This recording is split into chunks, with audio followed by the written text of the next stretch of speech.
You're watching the ACC on ESPN. Well, there's breaking news for Louisville, who will be without its starting running back. For that, we go downstairs to Don Davenport. Yeah, Mike, Maurice Turner suffered an ankle injury 2 weeks ago in their game. He had what they called tightrope surgery last week, and he is expected to miss 3 to 4 weeks. Now, he's here in a boot on crutches, cheering his team on. But you have to remember, this is a group that lost 2 backs to the NFL from last year. They weren't sure who would fill that void. Turner was their most experienced back who had started to take over. The good news here, though, they do get redshirt junior Don Chaney back from an ankle sprain. Guys, he will get the start today. Big loss being without Maurice Turner for an otherwise very explosive Louisville offense under Jeff Brom. Brent Key on the other side. 5th game already in front of a raucous atmosphere at L&N Stadium. Brock Travelstead will get it away. Georgia Tech won the toss and will receive the opening kick with Bailey Stockton back deep. Christian Leary has left the Georgia Tech team, and it's out to the 25.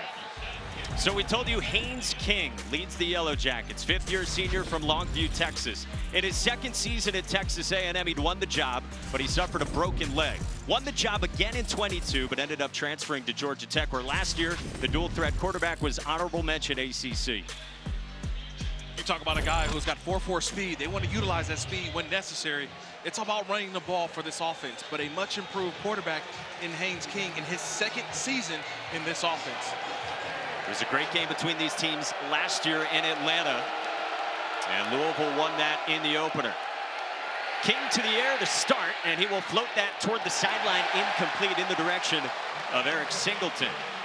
Well, Brent Key said to us, I think our team's probably ahead of schedule. But he said, of course, that's the outside noise. And because of that, he said to us, like a Nick Saban disciple, it's mental warfare every day. Every week, every day, it's about getting better. And look, after a big start to the season, they kind of sizzled. They haven't sizzled as much as they want to. This is on the ground with Jamal Haynes stacked up by Renee Conga. It's 3 yards, and here comes 3rd down. It's a big 3rd down. Early in the game, how does this offense try to convert early on a defense with so much added depth? But first, they're going to have to stop Ashton Gelati, the defensive end, number 9. He's public enemy number 1 if you're Georgia Tech. This is an offense that brought back nearly everyone from last year and has been top 25 in the country so far in yards per play. 4-man rush. King under pressure. Stayed alive. And King will dive down back near the line of scrimmage, and it's 4th down. Stanquan Clark in on the stop for Louisville. Outstanding start to the 3rd down, first 3rd down of the game. I want you to watch the guy right here. He's Tramel Logan, one of the transfers from USF. The ability to get up the field and get a nice rush. That's what allowed everyone to get to the quarterback, who had to step up. An outstanding job on the rush on the outside, forcing Haynes King to have to step up and to corral him for a short gain, and now a punt from Georgia Tech. So David Shanahan, the senior from Ireland in his 4th year as Tech's punter, will get it away in the direction of the stud corner, Quincy Riley. Takes it from his 15 up the middle of the field and gets spun down past the 20. There is a flag back near the line of scrimmage. We got 3 flags, I should say.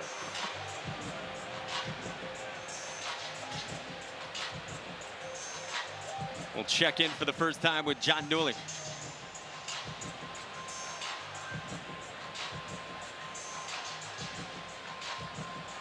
Now, what are they discussing? Is this a personal foul, or are you running into the kicker, or roughing a kicker?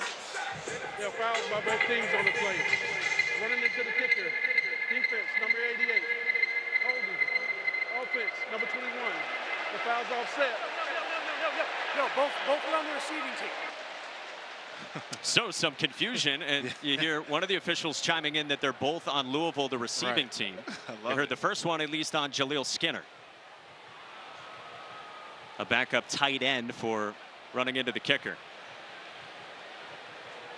And so we go nonverbal for now, and we'll try to sort this all out. I love the guessing game to start the game, right? Yeah, that's fun. This is the guess. Because initially it was, was it going to be a running into the kicker? Correct. Or a roughing the kicker? Well, that was established as a running into the kicker. Correction. There were 2 fouls by the receiving team. So we've got that much. Right. Because they can't accept the running into the kicker, because that would have gave them only, still would have been 4th and about 2. Correction. There were 2 fouls by the receiving team. Running to the kicker, number 88, that penalty is declined. Yes. Holding, receiving team, number 21. The 10-yard penalties add to the end of it. Half the distance to the goal. First down. Okay. So Louisville will get to work here offensively. With 7th-year senior Tyler Shuck leading the Cards, committed to Willie Taggart at Oregon. Backed up Justin Herbert, started for Mario Cristobal, 3 years at Texas Tech, 3 years of injuries. He told us his drive, his motivation, they're more than ever here in Louisville. Yeah, and he's finally in a pro-style offense. That's what the big thing he keeps talking about. No more air raid when he was at Texas Tech. Here at Louisville, it has been all about the pro-style offense, which he feels is best for his skill set. You see one of just 5 starting QBs in the entire country in their 7th year. And these 2 quarterbacks combined 12 years of college football. Now the officials have come over to Jeff Brom on the Louisville sideline and still sorting things out. This has not been what you would call a smooth start. No, not at all. The first ACC game for Louisville this season. And the crowd here definitely letting their thoughts be known. And now Brent Key will get a chance to chime in as well, and the officials will congregate. So as best we understand it, again, there were 2 penalties, both on the receiving team. Louisville, Jeff Brom's defense got the stop. Quincy Riley's return got past the 20. They took a couple of penalties. It sounded like Brent Key declined the running into the kicker, not roughing the kicker on Jaleel Skinner, and instead took the holding that backed things up, we presume, 10 yards to what now looks like the 7. How you like that hoodie, though? I like it a lot. It's a Brent Key staple. That's a staple. The hoodie is working today, but you can see it's hot out here, but he's got the hoodie going. Does he cut the sleeves or just rip them off? What do you think? We got a little fraying right there. That's what you talk about when you've gone like 3 minutes between snaps. It's not a direct cut. It's like a jagged cut. Hey, I'm going to tell you guys, it is a terrible idea. This is one of the hottest games that I've worked in a while. I took the temperature of the turf earlier, prior to the game with a little laser thing, 137 degrees. I would not go with the sweater there. But it's a half sweater. It's like a half sweatshirt. Ooh, it's still warm. It's still warm. And guys, our national nightmare is over. We are ready for Louisville's first offensive snap from inside their own 10 with Tyler Shuck at the controls for the 2-0 Cardinals in their ACC opener. It is Don Chaney, the Miami transfer, who gets the start with no Maurice Turner, and he gets tripped up at the 13. So 2-0 wins over Austin Peay and Jacksonville State. Jeff Brom said to us, we did what we needed to do the first 2 games, but he said we haven't proven it yet. Yeah, they had an early bye week to go along with that. You never hear coaches say, you know what, I wish we didn't have a bye week, but Brom said that because they had some momentum, and then you lose it with a bye week, but this is one a bye week in which they felt they got a lot done, and they're more prepared to start ACC play. He's trying to start 3-0 again like he did last year in year 1 back home. Chaney for a second time on the ground, plunges ahead, sets up 3rd and short, and it is the 220-pounder getting the first crack in a crowded Cards backfield. Yeah, it's a crowded Cards backfield, but yet, Mike, did you see that was a fullback on that play too? You're going to see multiple personnel groupings. They'll go spread. They'll go 21 personnel, which is 2 backs in the backfield. But then on 3rd down, this is where Tyler Shuck has been great so far this season for Louisville. His ability to see the field, make the right decision, and take off when needed. The fullback, Dwayne Martin, is still out there on 3rd down and 2 with Chaney the setback. Ja'Cory Brooks in motion. Play fake. Shuck under pressure. Got it away, and it's tipped away on a pass intended for Brooks. Tay Seymour in coverage. There is a flag down in the defensive secondary downfield. I wonder, do they get the linebacker here, Eford? He was on the tight end, Redmond, and I thought he had a little pull of a jersey. Defense, number 44. 10-yard penalty, first down. Good eyes. Yeah, 44. I mean, anytime he's going to be in coverage, if I'm Tyler Shuck, that's the guy I'm also going to throw at. I'm going to go after the linebacker, but again, he was right there on the tight end, and they caught him just holding the jersey just a little bit. So a costly Georgia Tech penalty on Kyle Eifert. Redshirt sophomores, their leading tackler. And where's the green dot? Keeps the chains moving to the 26 for Tyler Shuck and the Cardinals.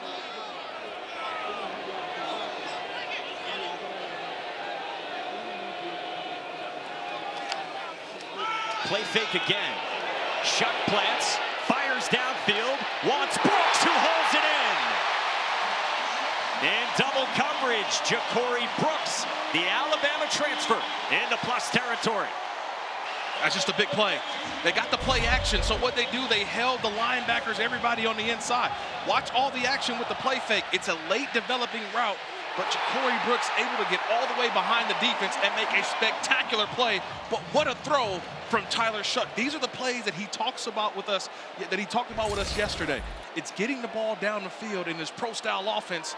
That's a nice job by quarterback to receiver. After 3 years in the air raid, and he links up with the former top 60 recruit in the country in our ESPN 300, Ja'Cory Brooks, for the Portal King, Jeff Brom. Cheney couldn't juke away, and he gets wrapped up by Romello Height, the transfer from USC, for a loss. How do you slow the offense down? And this is, if you notice what's going on the Georgia Tech sideline, it looks like a hockey line shift, like a high line change. They're going to rotate guys. So it's not about the players who are starting the game. It's about who's going to end the fourth quarter on defense, because they're going to rotate 2-3 different groups throughout each position group. Now, it's what new defensive coordinator Tyler Santucci said to us last night. He keeps that rotation until the fourth quarter, when the best play. Second down and long. Shuck toward the sideline, and incomplete, intended for Chris Bell. Third down and long. So you talk about Tyler Shuck, and we mentioned 3 years of injuries in Lubbock. In 21 was a broken collarbone diving in the end zone. The next year he broke it again, different spot, had surgery this time 2 years ago, and then last year a broken fibula on a hip drop tackle. And he said to us, he's had freak injuries. He doesn't like the label injury prone. He's like, look at me, I'm good. Don't worry about it. Don't worry about it. I'm fine. Nothing wrong with my shoulder. He operates with third down and long from the 35 in plus territory. Play clock below 5 for the Cardinals. Shuck flushed, trying to fling it away, and it's incomplete. Kyle Eifert, the linebacker, came on the blitz, and it's fourth down. That's a nice job by Kyle Eifert. Remember earlier he had the holding call, but Eifert, watch, he's going to line up all the way over here and then come all the way across. So it's just him staying in and then wrapping all the way around to speed up the quarterback. That's a nice job by Eifert. That's a hustle play. I always love his name. Each week, all week long, I keep saying Eifert instead of effort. Yeah. Because you could just say, just call him Kyle Effort, because he's an effort player. You saw it on that last play. So Brock Travelstead, the fifth-year senior from Georgia, comes out trying to match a career long, and it's blocked. Georgia Tech gets the block. Looked like Saeed Gibbs, and a huge stop for the Jackets and Brett Key. You got to block inside first. The inside guy is who you get first. You don't block him, he blocks the kick. Okay. Kirk, huge block field goal for Georgia Tech and Saeed Gibbs. Yeah, Nate Kariski, he's the tight end on the right side. He's got to make sure he comes down and blocks the inside first. He didn't block the inside. He went straight to the outside guy, which gave an easy path to the block, which was by Saeed Gibbs. That's how you get the first big play of the game. The first, I call it a turnover, a big play. Effectively is for Georgia Tech team that at Syracuse in week 2 blocked a couple of kicks. And now Jamal Haynes tries to squirt forward. Late flank comes in after 2 yards on the pickup for Jamal Haynes, a 1,000-yard rusher last year, and we'll check the marker.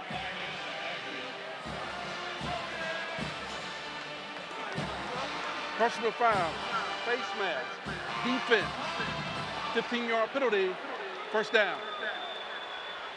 No number there, but on Louisville, and costly for the face mask when they had nearly a TFL. Yeah, just Those are the penalties that you just say, you know what? We've got to make sure that we're doing the right things. And I believe it's, I can't get a number, maybe Desmond Tell. Yeah, Des Tell, 99. And that's always hard for the big guys. They do a good job of engaging with the offensive line. Number 99. Yeah, Des Tell, but you engage with the offensive line, and then you're just trying to get a hand out to grab cloth, and unfortunately, it was face mask, 15-yard penalty. Fifth-year senior is a 3-year starter and a native of Georgia. So from midfield, here's some quarterback run for Haynes King. This is a big part of his game. Guy last year who ran for more than 700 yards, 10 touchdowns, and in the win over Florida State, he ran it 14 times. But Coach Key said he didn't run it last week. Okay, he didn't have any runs last week, so I guess they were protecting him last week versus VMI to have him ready to go. But we're going to see a lot of quarterback run. He is the unblocked player, right? He's the guy that has to go out and make a guy miss in the offensive run game. He'll keep it this time and cut upfield. And Haynes King with a first down. Got popped by Tamarian McDonald with 8 more. And some up-tempo here from Georgia Tech offensively, led by offensive coordinator Buster Faulkner. Haynes up the middle and into a swarm of Cardinal. A loss of 1. Just getting on the ball, getting set. If you're Louisville defensively, everybody just got to have their cleats in the ground. They're going to go fast. They'll go a little bit slow at times, but the formations, the motions. Here's another formation for you, Mike. 4 strong. And empty for Haynes King. Screen to the edge, and Malik Rutherford plunges ahead, close to a first down. Looks to be a little bit shy on the pickup to the top wideout. That was just a numbers game. They lined up 4 guys strong. Louisville didn't cover down. They only had 3 players to that side, so that's an easy look for the quarterback. Throw to the outside because they don't have enough defenders that can go out and cover it. The alpha in the room, Rutherford, who had a breakout season last year, makes it 3rd down and 1.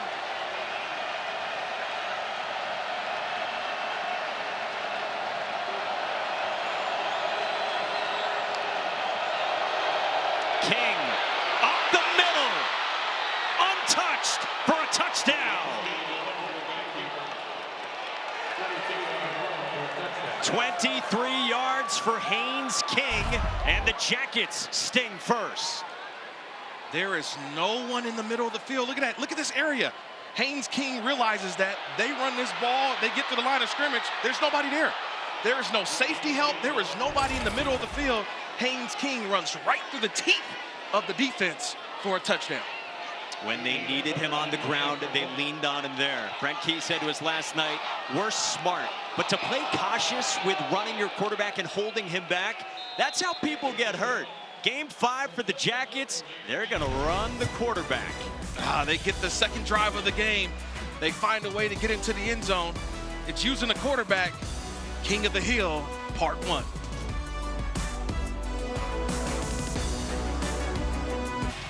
Louisville's ranked 19th, and Brent Key, in what, 2 years? He's 5-0 against ranked ACC teams. 4 of those have come away from the flats. We told him about the stat yesterday. He didn't know it. He said to us, so what, now what for this team? He didn't realize he's got the key to victory. Look at that. See that? Yeah. The dad jokes, I got him coming Keep all him week. coming, can't wait. Brent Key, the key to winning. Just going out there and running the ball. 2 of those in 22 when he took over as the interim head coach. 2 last year, and then against then number 10, the Florida State in Dublin in week 0 to start this season. Aiden Burr, the hero of that one, gets it away for a touchback. We take a look at our impact players, brought to you by Cracker Barrel. Louisville gets it on offense here. Ja'Cory Brooks, and Georgia Tech defensively. You really like Trinilius Tatum. I do. Look, on the opposite, look, he plays opposite of Kyle Eifert, who's going to get a ton of the credit. But, man, Trinilius Tatum definitely doing a great job on the Louisville side. Ja'Cory Brooks already the 42-yard grab to start the game. And Tramel Logan coming off the edge, had the big stop on 3rd down. So impact players already making an impact. And so this Louisville offense starts at the 25. Last year in offense, 5th in the ACC in scoring and in yards per play. Kewan Brown, the redshirt freshman from Atlanta, is the running back after Don Chaney got the start. Shuck on the move, and he will check it down to one of his big tight ends, Jamari Johnson, 6'5", 265-pound redshirt freshman from California. That's a nice check down there, right? All he does is he scans the defense. His initial progression takes him to the tight end underneath. That was taken away, and he goes to a check down. They pick up 9 yards on first down. This is the progression that Shuck is going through with the offense. He's only been around it for about, what, 5 months, 6 months? He's learning quickly. Got in right away and started learning it when he made his decision to transfer and chose Louisville. Second down is short, and this is Kewan Brown. Pushes ahead for a first down. So no Maurice Turner. But even going into that, there was so many guys in the mix. Of course, he had the 2 NFL backs last year, Garendo and Jordan. Both guys get drafted. And then this year, going into it with Maurice Turner the first couple of games, 5 different guys in the mix. Yeah, look, if you dress, you will play in that running back room. And they'll go with the hot hand as the game goes along. You're going to see all of these guys outside of Maurice Turner, but each player, and there's specific plays for which running back is in the game. I thought that was interesting, that whichever running back's in the game, specific plays called to their skill set. First couple games, the Cards had averaged 8.2 yards per carry, second best in the country. From the 37, Kewan Brown spun away initially, gets a yard after Miles Brooks was in the backfield, and that's a big addition back for Georgia Tech. 5th-year senior safety who got injured in week 2 at Syracuse. Yeah, they're excited to have him back. You see already making the play in the backfield. There's a free safety that can come down, play in the box, can play deep. One of the strong tackles, had 13 tackles already on the season. That's number 14 in the backfield. 3rd-year starter, former All-ACC DB.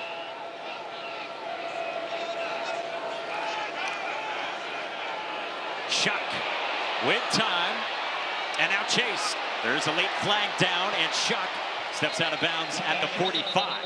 This might come back for holding. Yeah, it's holding on Mendoza, the right tackle. Just holding, trying to buy a little time for his quarterback. Offense, number 76, 10-yard penalty, second down. Yeah, Jonathan Mendoza, he's going to get the up top on the screen, the right tackle. And he's doing a great job. But that's a nice coverage sack in the back end for Georgia Tech, because they've got everybody covered, forcing the quarterback to have to make a decision. But you can't wait that long. Offensive lineman, got to let him go. Redshirt senior, 6'9". You see the Yale transfer, who will rotate in at right tackle with Rasheed Miller. 3 penalties for 32 yards already for Louisville in the first 10 minutes of this game. Backs him up into 2nd and 19. Shuck across the middle. Jamari Johnson again. And the big fella can scoot down the sideline into plus territory. Run out by Kyle Eford. And Jamari Johnson goes for 32. Yeah, Jamari Johnson, he gets, I call it lost in the sauce. He's all the way right here. But watch him. He just kind of gets lost. He's kind of checking. It's like he's going to block. And then all of a sudden, boom, puts that foot in the ground. And now he gets lost. Quarterback finds him, and he gets up the field, showing off that speed. Downfield, offense number 51, 5-yard penalty, second down. Boy, so another flag comes in. This one late on the right guard, Austin Collins, an ineligible man downfield. Yeah, Austin Collins, the right guard. And he takes off and goes up the field, and it was just that hesitation. The hesitation by Shuck. It was a nice job flashing early was Vandenberg. He's the defensive nose tackle. He flashed, and it forced the quarterback to just double clutch it, which allowed the offensive line to get up the field. I thought it was a close call, but just that little bit of a hesitation forces that penalty. So after the 4th Louisville penalty, now it's 2nd down and 24 for Jeff Brom's offense. Not the start the Cardinals envisioned kicking off ACC play.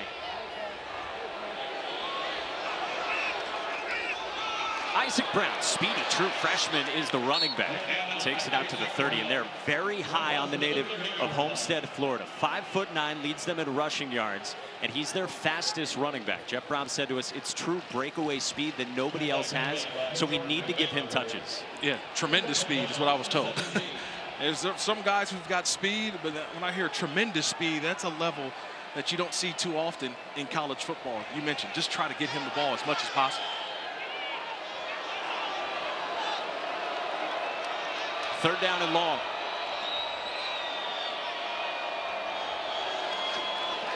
Four-man rush. Shuck under some heat. Shuck pumps, and he will take off and gets nudged out by Kyle Eford, well short, and it's fourth down. What more can you say about Kyle Eford? The dude is a baller. He is all effort. He runs this play all the way down. Again, the quarterback flushed out of the pocket from the right side, and he's just trying to find a play, trying to find a player open, and watch Eford flash at the end. Just a little touch of Shuck.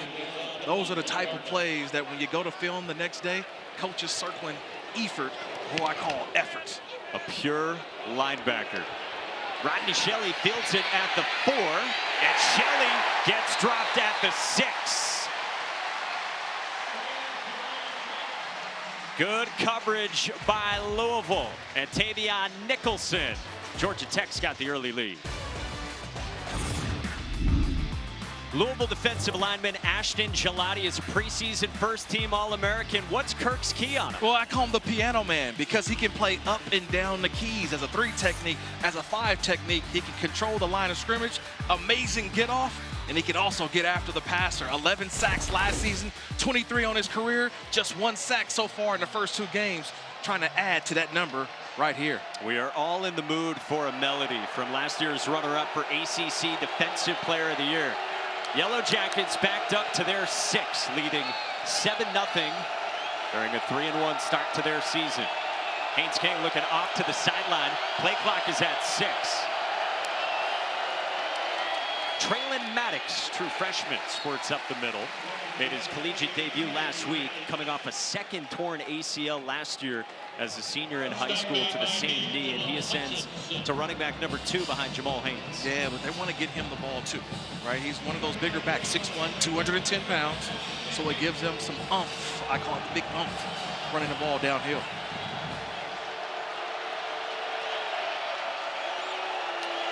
He goes in motion here, and Haynes King keeps it up the middle and not much there. All right, so we talk about the pre-snap motion.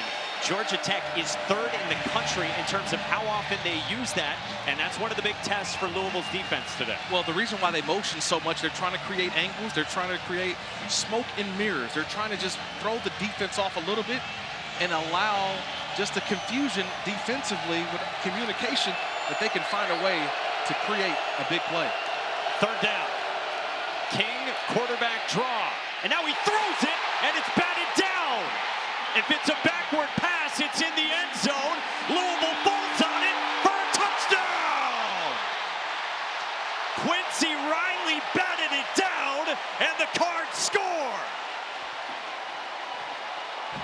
Ramon Purrier came up with it for his 2nd touchdown of the season.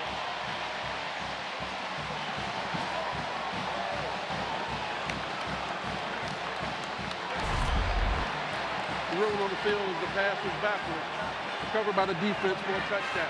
Just watch Quincy Riley. He comes in, he's about to make the play, and he realizes the quarterback is trying to throw the football. He gets up, he spikes that one, spikes it, and that ball's in the air on the ground, and it's recovered by Ramon Purrier. A big play. Previous from play is under Louisville. further review. Everything reviewed, of course, so they will look at this pass from Haynes King. And regardless of what it is, it's not a decision you want to see from it. Yeah, just doing your job, right? You're asked to do your job. He's coming up to go make the play. Just make the tackle. He's over here, and then he just comes in late, to make the play. Quincy Riley sits up, he comes and then tries to make the tackle and realizes the quarterback's trying to throw the ball. And to me, from the initial angle, it looks like that's a backward pass to me. That's about as close as we can get it to a down-the-line look. To a down-the-line look. I think the deflection also helps out because the deflection happens right along that line of scrimmage. The ball does not look to go forward. After further review, the rule on the field stands. Touchdown. That's a touchdown. Wow. Yeah. Well, we had talked about Ashton Gelati, a superstar on the Louisville defense, and so too is Quincy Riley. Preseason All-American himself comes up with a big play on a questionable choice from Haynes King. I think you hit the, see, we're thinking alike now because that play should have never happened. Haynes King's not going to get the first down, so you live to punt the football, live to the next down. That's an unforced error by Haynes King, trying to do too much in a situation that probably was not going to be successful. Costly, and we are tied at 7 with just over 2 to go in the first. Hey, tonight at 7:30 Eastern on ABC, couple 3-0 teams square off with number 6 Tennessee facing off with number 15 Oklahoma. Oklahoma's had a couple of close calls, and now they get their first conference game since joining the SEC, and it's a homecoming, of course, for Vols head coach Josh Heupel. Yeah, the Heupel Bowl is what they call it down there in Norman. It's going to be a fun game tonight, these quarterbacks. Iamaleava. See, I almost got it. Very close. Nico Iamaleava. See, I'll let you do all the pronunciations. And Jackson Arnold's had a nice start to the season, but a big test for both these teams, especially in the SEC slate. A huge one in Norman tonight. I just got to say it 3 or 4 times. Iamaleava. Just rolls off the tongue. It rolls off the tongue. There we go. We're going to be talking a lot about him. If they win today, he's definitely putting himself in the Heisman Trophy talk. So 7-all, late first quarter. Bailey Stockton ready to get it from Brock Travelstead. It's unreturnable, and we check in with Kevin Connors for the first time in the studio.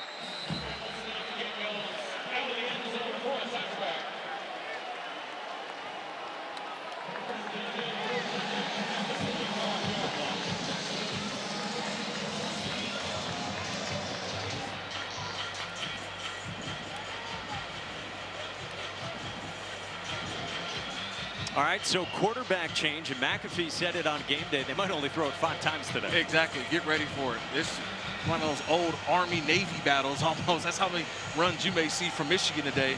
That's what they're going to be trying to go against this USC defense, is running the ball all game long. So Haynes King goes back to work for Georgia Tech after the costly turnover.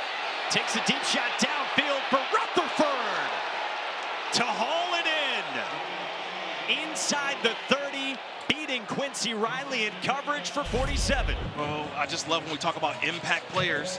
Here's the impact player. He's out there on an island by himself, and it takes time to get this ball all the way down the field, but the speed of Rutherford, he's going to get 6 to 8 catches or 6 to 8 touches per game. And that one just running behind the defense. Quincy Riley just made the big play on the opposite for the touchdown. This time gets beat by Rutherford. You like the shot play for Haynes King after the turnover, going back to that? I think that settled him down. That's a great point, Mike. Settled him down after a bad play from King in the last series. Haynes for nothing done. Yeah, guys, you know what? He was really frustrated with himself, shaking his head, looking up. A lot of his teammates came over, said, shake it off, get right back out there. And, you know, Mike, he told us right before the game that he's become more level-headed now in the last couple of years. Certainly saw that with his ability to go out there and nail that shot. Yeah, that was one of the big focuses he told us over the course of his development, now a 5th-year senior. Second down, a little flip. And Rutherford hit the gas, and he gets tripped up at the 24. Sets up 3rd down and manageable after 7. Look at all these funky formations. Look at this. You got look at this. 4 offensive linemen over there, 4 offensive linemen over here, and they run the ball to the field. We've seen this on film, but a nice job by Louisville guarding down, right? Making sure they've got enough players on each side. And all that is a check with me, Mike. Georgia Tech wants to see how disciplined the Louisville defense can be. They did a nice job on the last one, of course, in this 3rd and 4.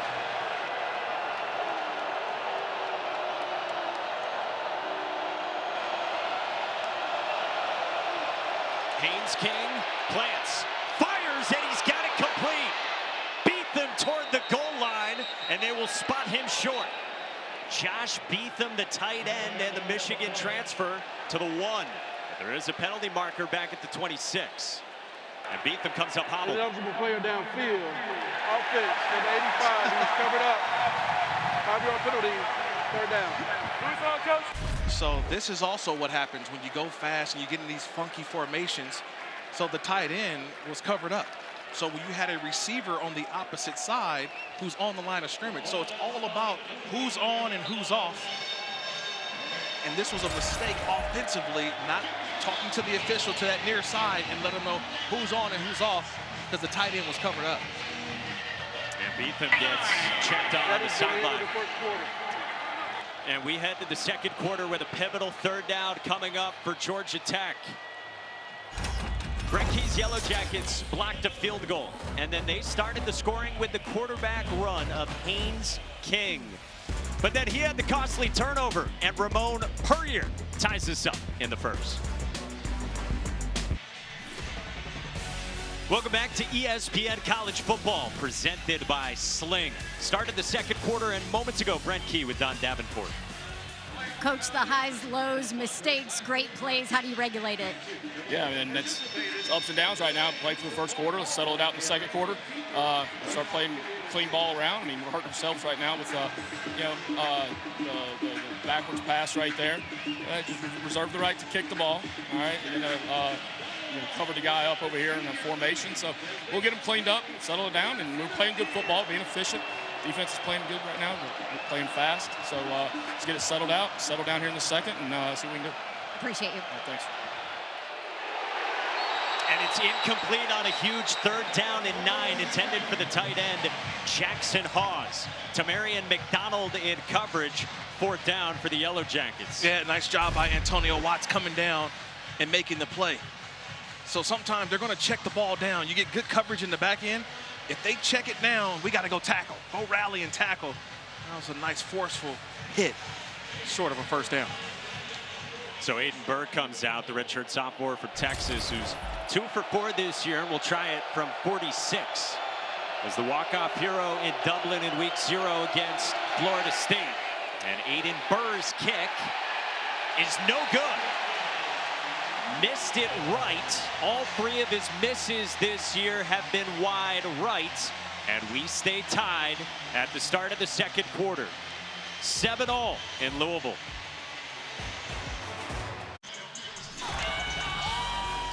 Well, there's the Taco Bell Live Más student section, and all season long student sections across the country. They're competing to be the Taco Bell Live Más student section of the year.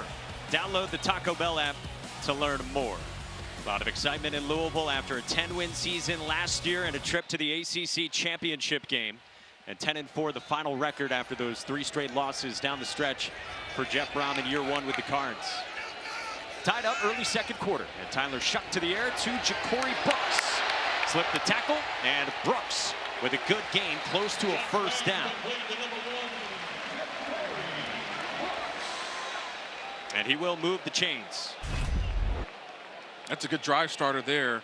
You get the ball to one of your best playmakers on the outside. He turned just a routine catch into a 1st down play. It's been really choppy. We were just talking, off air, Don, you, myself. This has been a sort of up and down offensive start for Louisville.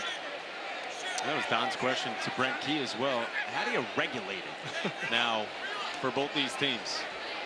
A couple grabs for Ja'Cory Brooks. Top target for Shuck. Out of the backfield, that is caught, and that's Amari Huggins-Bruce. Experienced senior who transferred to South Carolina in the winter, went through fall practice with the Gamecocks, but came back to Louisville at the end of August. So when you've got this guy in coverage, that's right now. I mean, Shuck's not looking at anybody else. He wants that matchup. He's got the running back on Eifert. As much as you love his effort, is not the best in pass coverage, and that was deliberate by Tyler Shuck. And the wideout with 8 yards through the air sets up Duke Watson spinning for a 1st down. So now we've seen 4 different Louisville running backs. This is another true freshman in Watson who has scored a touchdown each of his first 2 collegiate games. And Brian Brom said to us, he's really caught my eye. Yeah, I was trying to go colonial on you earlier in the week with Sir Duke and Sir Isaac. Yep. These young running backs who are growing right before our eyes for Louisville. Again, no Maurice Turner today with an ankle injury that Brian Brown estimated to us will keep him out 3 to 4 weeks. He had the tightrope procedure done, injured 2 weeks ago. Watson again straight ahead, can't escape Kyle Eford and company. Maybe a yard there.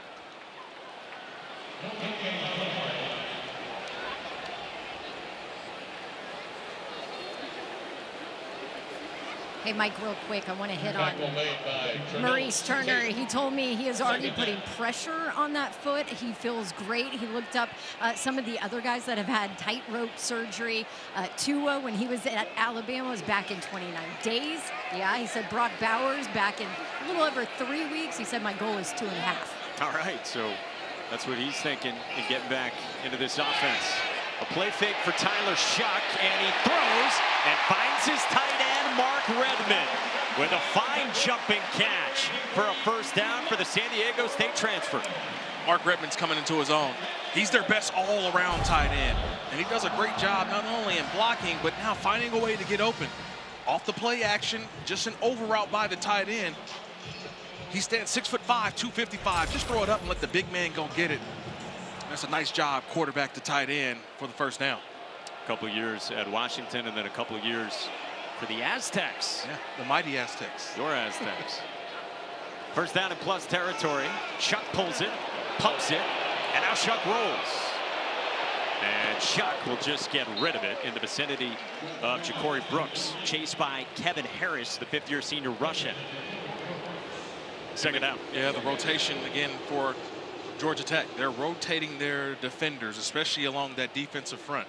So they're going to keep bringing in fresh bodies, but the communication in the back end has been steady for Georgia Tech.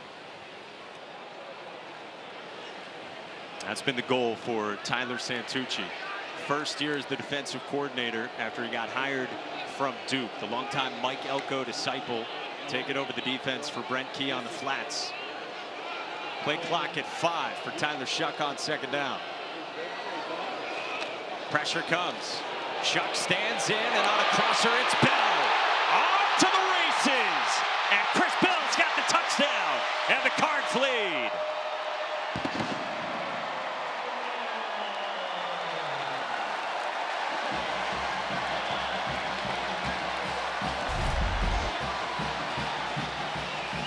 They create opportunities here.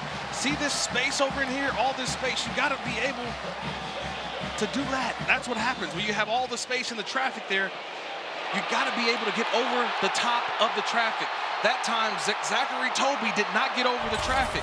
And when you can't do that, it's an easy throw for the quarterback, and you allow the receiver to just take off and go out and make a play. Nice job by Chris Bell, but it was the traffic. Got to have communication to get through the traffic. That time, all bad for Georgia Tech. The big wideout from Mississippi, who last year was second on the team in receptions. He's got his second tut of this season. And number 19, Louisville, in its biggest test yet, has the lead on Georgia Tech.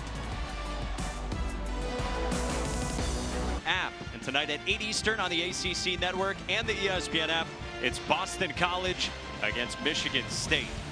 General Booty starts on one side, and then Arch Manning gets the nod with the injury to Quinn Ewers. Yeah, look, Ewers says it's getting better. That's what Coach Sark said. But when it comes to Arch Manning, he realizes that he's going to go out there and do his job. Do what he needs to do in order for his team to win, realizing that this is still Quinn Ewers' job. Brock Travelstead will get it away to Bailey Stockton. And it's another touchback. We check in with Kevin Connors in the studio.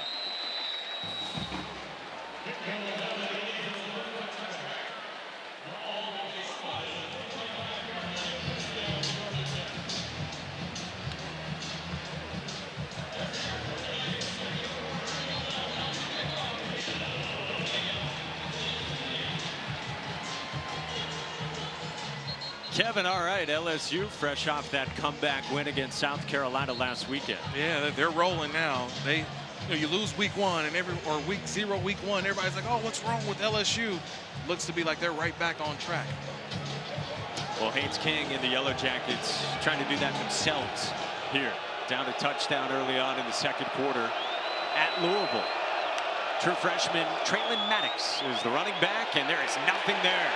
Right into the big arms of Des Tell.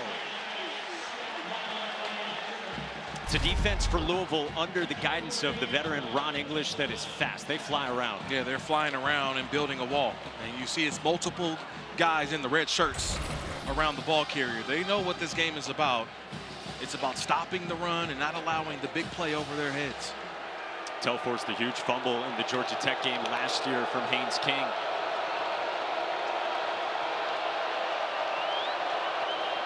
Showing the pressure look.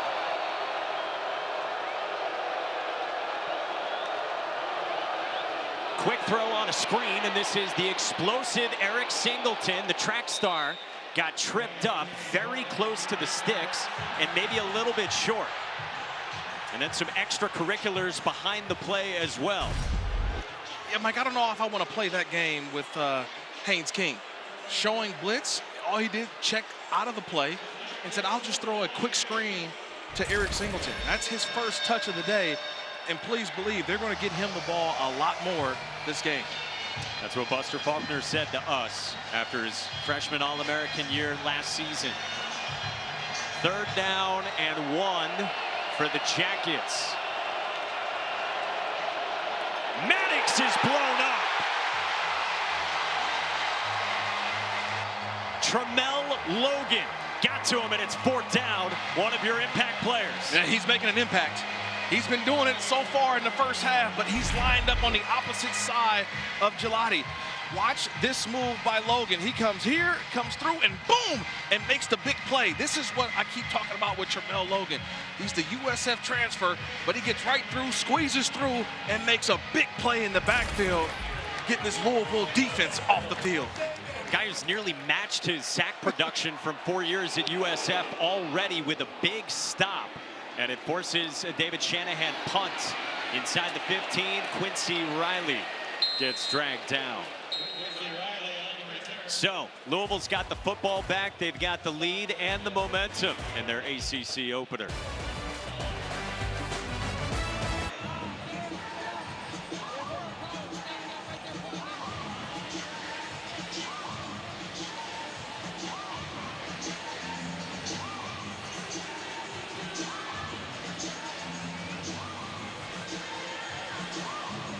All right, so we'll see if Jalen Daniels and company can finish things off against the West Virginia team we saw last week at Pitt. And here in the ACC as well, Tyler Shuck and Louisville, they've got the lead on Georgia Tech, and they've scored 14 straight. Saw Quincy Riley, the star corner, hobbled. He's getting his left ankle taped on the Cards sideline. Might be done returning punts for the day. From inside their own 20, it's a screen to start, and it's Bell to the edge. Chris Bell again out to the 35. A late flag comes in back near the line of scrimmage. I wonder if they get Duke Watson, 26, the running back who was lined up at receiver with his hands inside. Holding. Offense, number 29. At the distance to the goal. First down. I assume they mean 26. I assume they mean 26 as well. That's the true freshman, Duke Watson. He's out there on the outside. He's actually blocking his guy to the inside. And Bell goes to the outside, right there on the edge. And that's the play. That wipes out a 21-yard gain for Bell. It's a young freshman mistake, but he said, hey, look, I'm blocking the guy the right way. He needs to read the block better. That's what he's telling coach. Yeah, Jeff Brown said he's green, but he's been talented as well. So fellow true freshman Isaac Brown comes in on first down at 17 for Louisville. Brown off the right side and not much there. And let's go down to Don Davenport with a special guest. Yes, Harry Douglas, ESPN's own Harry Douglas, was honored today here by his alma mater. So before we get into that, though, I got to ask you, we've watched this offense. You just saw him score a touchdown. What do you think about what this offense is doing? Well, number one, great job by Chris Bell. Shallow route across the field versus man coverage. Hey, if you let one guy tackle you, you got to take a uniform in and not come back out. Great job by him. Had a big play last week on a post route from the left side of the formation. But Jeff Brown does a great job of understanding how these guys fit into his offense. And he did it last year. He did it this year so far. And I really like Tyler Shuck at the quarterback position, standing in the pocket, delivering the football, especially when he's under pressure. And using his legs a little bit there as well. Okay, you're a great analyst. We just heard that, but you were also a pretty darn good football player here.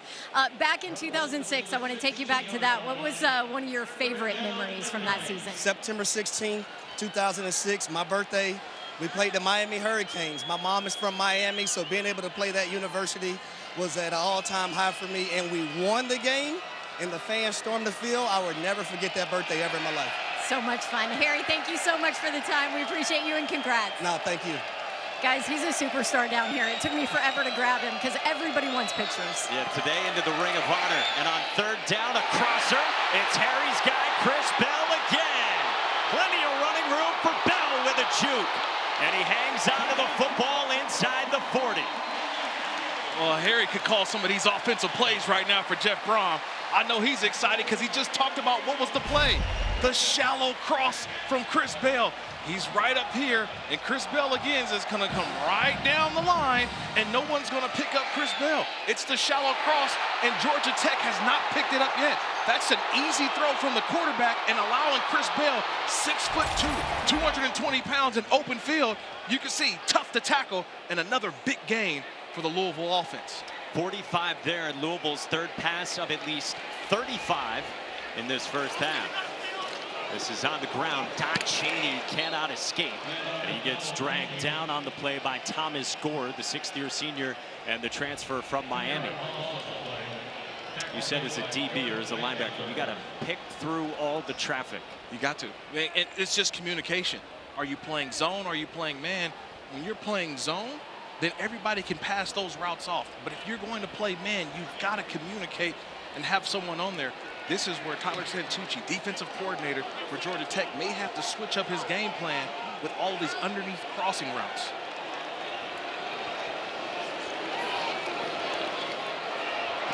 Shuck, another crosser in good hands from Jamari Johnson. He's got it to the 30, 11 yards. And Johnson a little bit slow to get up. It's third down and short. He was double covered, though. So now you've got double coverage on the tight end. You've got two Georgia Tech defenders right in the middle of the field. And he's just doing a terrific job of ball placement by Tyler Shuck. I mean, yes, you got good coverage, but Shuck's putting that ball out there for big catches. Third down up the middle, and it won't get there for Isaac Brown. Jackson Hamilton, the Louisville transfer, is there on the stop, and it's fourth down from the 31, and it looks like the offense is staying out. Well, there's no need to even look to the sideline. These fans know this is a big play in this game. Fourth and short. And they bring in some big, heavy artillery with the three tight ends in the game. And here comes the change from Georgia Tech. Our ESPN analytics, they say go on fourth down and 1. Don Chaney comes in that heavy formation as well. And his fullback, the 260-pound fifth-year senior, Dwayne Martin, in as well. And Brent Key will take a timeout. His first of this first half with 4:29 to go until halftime. Their first 30-second timeout. A big fourth down upcoming for Brent Key and this Georgia Tech team, already in their 5th game of the season. If you go all the way back to week 0, and remember this, about as marquee and famous a win as anyone in the ACC has had so far this season against then number 10 at Florida State. They took the trip to Ireland and they came back victorious, and it really had a lot of people open a lot of eyeballs in college football. How good is Georgia Tech, or how down is Florida State? I think you could say it's a little bit of both, but that kick from Bird, when it went through the uprights, you talk about pure jubilation. And for Georgia Tech, a huge win across the pond. Since then, for the Jackets, they've gone win over Georgia State, lost by 3 at Syracuse in a blowout win at home last weekend against an FCS opponent in VMI. Yeah, he talked about that loss to Syracuse. He said that there's 2 quarters we could have back this season. It would be the first 2 quarters against Syracuse. But right here on 4th and 1, I think run pass option here. Play pass. If it's not there, Shuck taking off. With Chaney, the running back. Shuck on the move. Chaney out of the backfield. It's a first down, and Louisville moves the sticks. Yeah, you dial it up. It's not that hard sometimes, right? You got the action going to the field. It's called play pass for a reason. You play action. If it's not there, the quarterback can run, but no one picks up Chaney. Wide open in the flats. A little soft toss and a first down for Louisville. 17 to Don Chaney, who had only had 3 carries the first couple of games. He's got big opportunity today with the Turner injury, and with Chaney himself coming off an ankle sprain suffered last time out 2 weeks ago. From the 13, Chaney off a cut to the edge and gets ushered out of bounds inside the 10 by Tajay Butler, the true freshman linebacker. I love this personnel grouping, by the way. 22 personnel, 2 backs, 2 tight ends. You got a single receiver up top by himself. They're trying to out-bully Georgia Tech defensively, right? They're trying, hey, we're going to bring in our big boys and try to run the football on this Georgia Tech front. Which side of the ball can withstand each other? And that's what Tyler Santucci said to us. Going up against Jeff Brown, you got to be ready for 17 different formations, he said. You see the Georgia Tech defenders getting lined up late. Chaney again, stonewalled up the middle. 3rd down and 5 coming for the Cards in the red zone. No gain on the play, brings us 3rd down and 5. What do you like down here?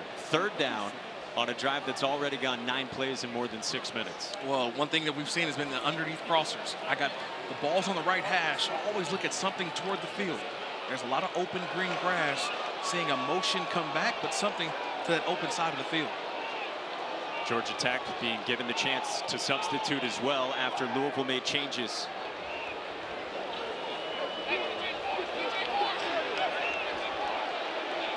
Redmond realigns. Play clock is winding down. They got the snap off. It's a pitch, and Kewan Brown tumbles.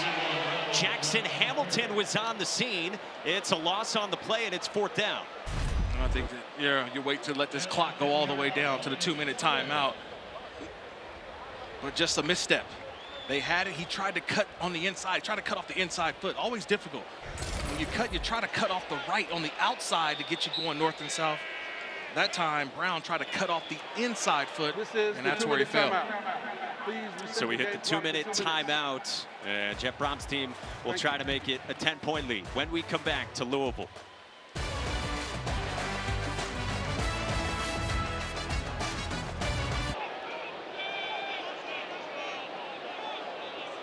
Brock travels to the 27-yard field.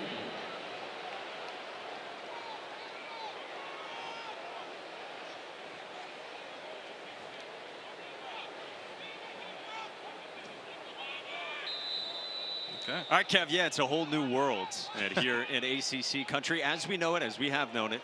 It's a 27-yard try from Brock Travelstead. Had one blocked earlier in this half, and last time out a couple weeks ago missed the 28-yard chippy from the right hash. And this time from 27, same hash. He is good, and he makes it a 2-score lead for Louisville. So it's 17 unanswered for the Cards. We remind you, kickoff week 3 of the NFL with the Sunday NFL Countdown crew, 10 a.m. Eastern over on ESPN and the app. Plus, we've got 2 Monday Night Football matchups. Jags-Bills at 7:15 Eastern on ESPN and Deportes, and then Commanders-Bengals, 8 Eastern, ABC and ESPN Plus. There we go. That's called the Kirk Morrison Bowl, by the way. Is it? Yeah, 2 teams that I played for, the National Football League. My Jaguars in 2010, 2011, 2012 with the Buffalo Bills. So a lot of love for me in that game. I never can choose a side because I love both those fan bases. So that's what I'm watching with love in my heart for the Jaguars and the Bills Mafia. I love that. And then on ABC, you get a couple of LSU Heisman Trophy winning quarterbacks. Yeah, 0-2, the Cincinnati Bengals. Can you believe that? Had I told you 0-2 Bengals to start the season, it's a good Monday night matchup. Looking forward to it. So an 11-play, 75-yard, 7-minute and 10-second drive ends in 3 points from Brock Travelstead. And Louisville's got the 10-point margin on Georgia Tech, who's got a $156 to work with. And they would love to get some points on the board here headed to halftime because Louisville will get it to start the second half as well. What have you seen from the Jackets offense so far, led by Haynes King? Well, earlier it was the quarterback run game, and that's how they scored their first touchdown to start this game. But since then, you've seen the Louisville defense really stout in between the tackles, and right now they're forcing Georgia Tech to have to play this game out on the perimeter. Last 3 drives for Georgia Tech offensively. The turnover into a touchdown, a missed field goal, and a 3-and-out. Here's a little flip to Avery Boyd, the converted wideout, now a tight end. They want to get touches to him, but Louisville hangs tough. Tavion Nicholson, the stop. It's a loss on the plays. They're trying to get touches to Boyd. Yeah, but they're also trying to do what? Get the ball out to the perimeter. They're trying to get to the outside, and that's just great pursuit by Louisville defensively. If you don't get the first guy there, then the second guy has to be there, then the third guy. Great team tackling there on getting to that perimeter. Tavion Nicholson, the 5th-year senior corner, the Illinois transfer, is slow to get up. We were told he would get a bigger role today because Corey Thornton, another transfer, another corner, he's banged up with a hand issue. So Nicholson was set to get some more run today in Ron English's defense.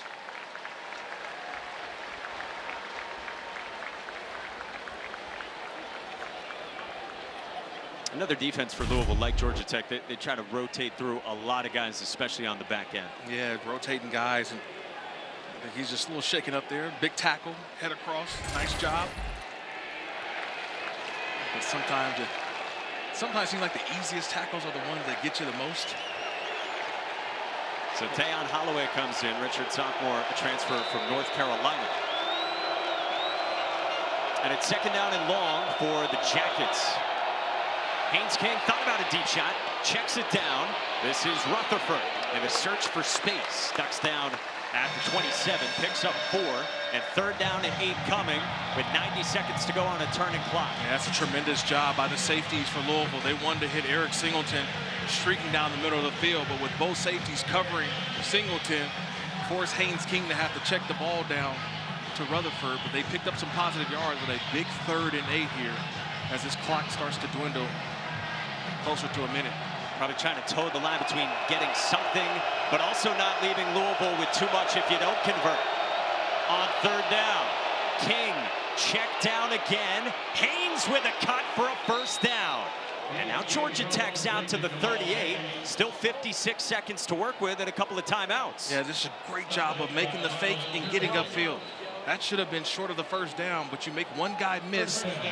Did Haynes, and that allowed the 1st down play. Nice job by understanding where the marker was and getting the 1st down.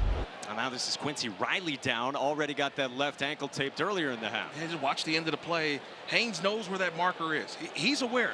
I know I've got to get there. Makes one guy miss, and he gets enough for the 1st down. 3rd team all ACC running back, who of course last year moved over from wide receiver and had a great season at running back. So now you've got Nicholson, who just went down, and Quincy Riley as well. And like we said, Corey Thornton came in banged up. But this is why they kept talking about the depth, right? Defensive coordinator Ron English. So we've got depth. We've got a lot of guys. Some were high on my board, and some went down on my board. Now some guys are getting and rising back up the board. So they're really high on this secondary, 2-3 groups deep. Corey Thornton is in the game here. The dependable 5th-year senior with that hand issue. King to the air, King to the sideline, and it's Singleton with the grab. Got out of bounds at the 50. Working on Thornton with that bum hand. Singleton Jr. with the reception.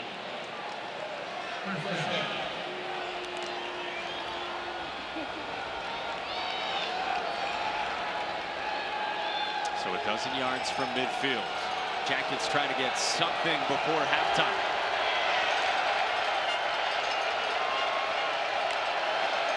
Boyd in motion, drew a flag. Crosser, it's Singleton. Tries to get to the edge, and he goes out of bounds. Yeah, they're going to get motion, Boyd. Illegal procedure. Yeah, I know this is college football, but that would look like some CFL right there. He motioned and actually went forward to get set, and the official said, you can't do that. Illegal motion. Offense, number 9. Turned upfield early. 5-yard penalty. What's that? This is Louisville, not Saskatchewan, and it backs up the offense for Georgia Tech. Yeah, that's not allowed in college football there, Avery Boyd. You got a little bit of a head start on that one. You can't do it right in front of the official, too. So backs him up to the -45. Still have 42 seconds to work with for Georgia Tech in this offense. On the move, it's Rutherford. To the edge, undercut. Great tackle on the play by D'Angelo Hutchinson, the junior safety. And Brent Key takes his second timeout with 34 seconds to go until halftime. Georgia Tech, they're second.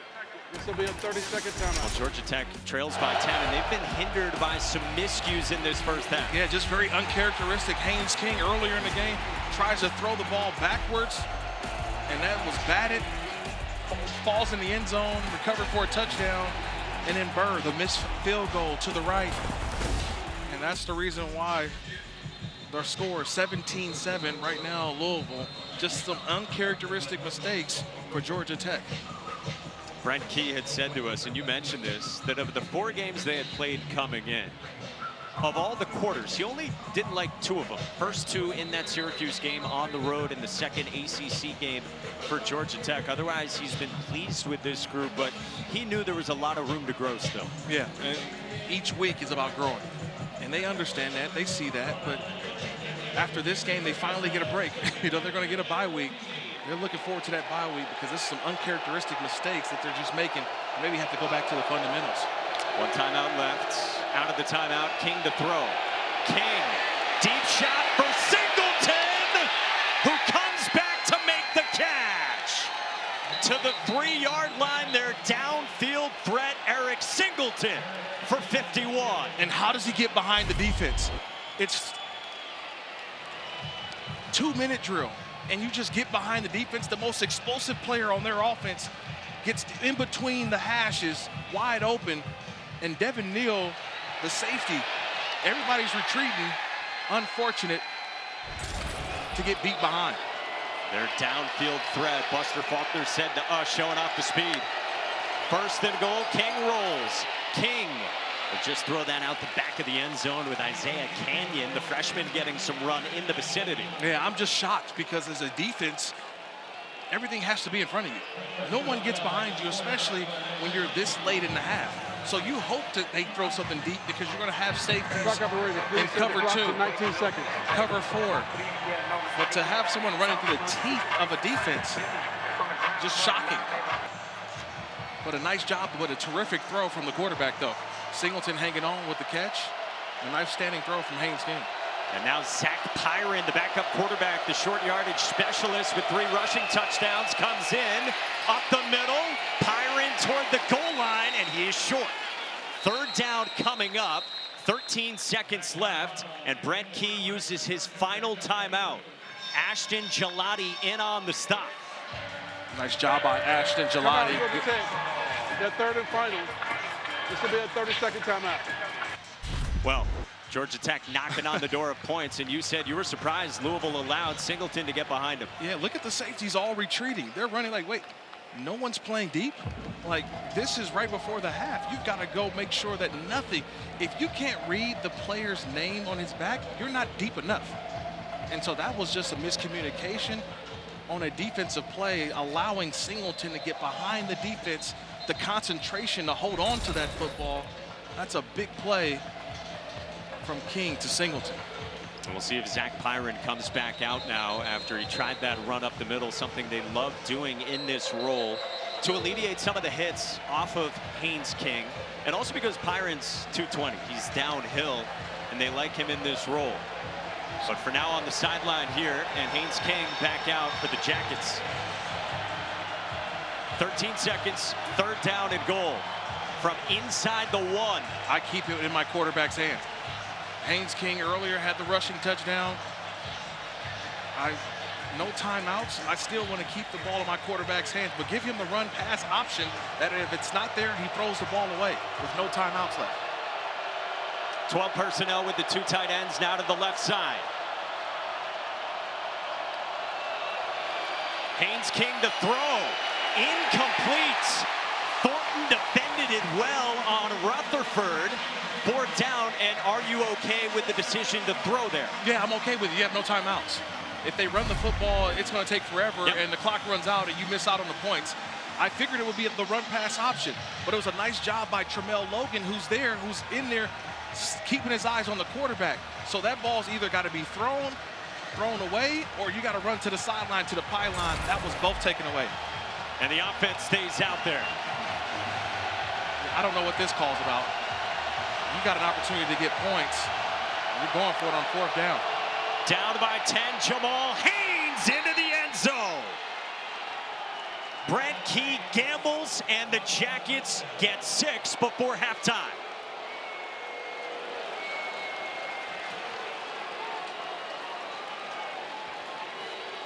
A few cracks at it from inside the 5. First they went short yardage QB specialist Zach Pyron.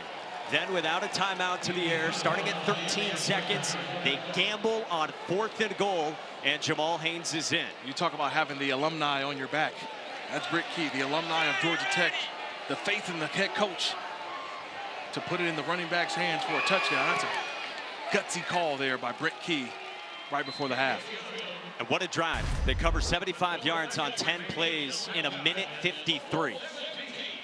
You know, we're looking at the offense is still on the field. You've got an opportunity for points, but realizing you're on the road, 3 points probably is not going to help you. A touchdown going in the half, and knowing that Louisville will get the ball to start the second half may have had something to do with that, Mike. I think knowing that, hey, Louisville gets the ball, we're only kicking a 3, we need a 7, and Britt Key trusting his players. That's what he's talked about. That's what he's doing in year 2. I trust my guys. I trust the guys up front, and they delivered with a touchdown right before the half. You hadn't seen him since 2 years ago when he was the interim head coach, and you asked him how this job has fit.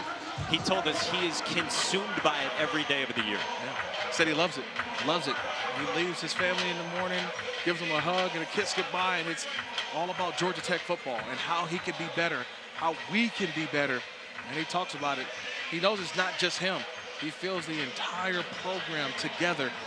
And that was a gutsy call there that maybe one that I'm marking down could be the reason why they win or lose this game. More likely than not, they probably win because of that opportunity. Working up that first half lather here in 90-degree Louisville, headed toward halftime. Isaac Brown on the return out to the 27, and we hit halftime in Louisville at L&N Stadium. 17-14 is the Louisville lead, and they will get the football, as we said, to start the second half. Brent Key gambles, and it pays off for the Jackets. Now to the studio for the Principal Financial Group halftime report with Trevor Maddich. Here's Kevin Connors.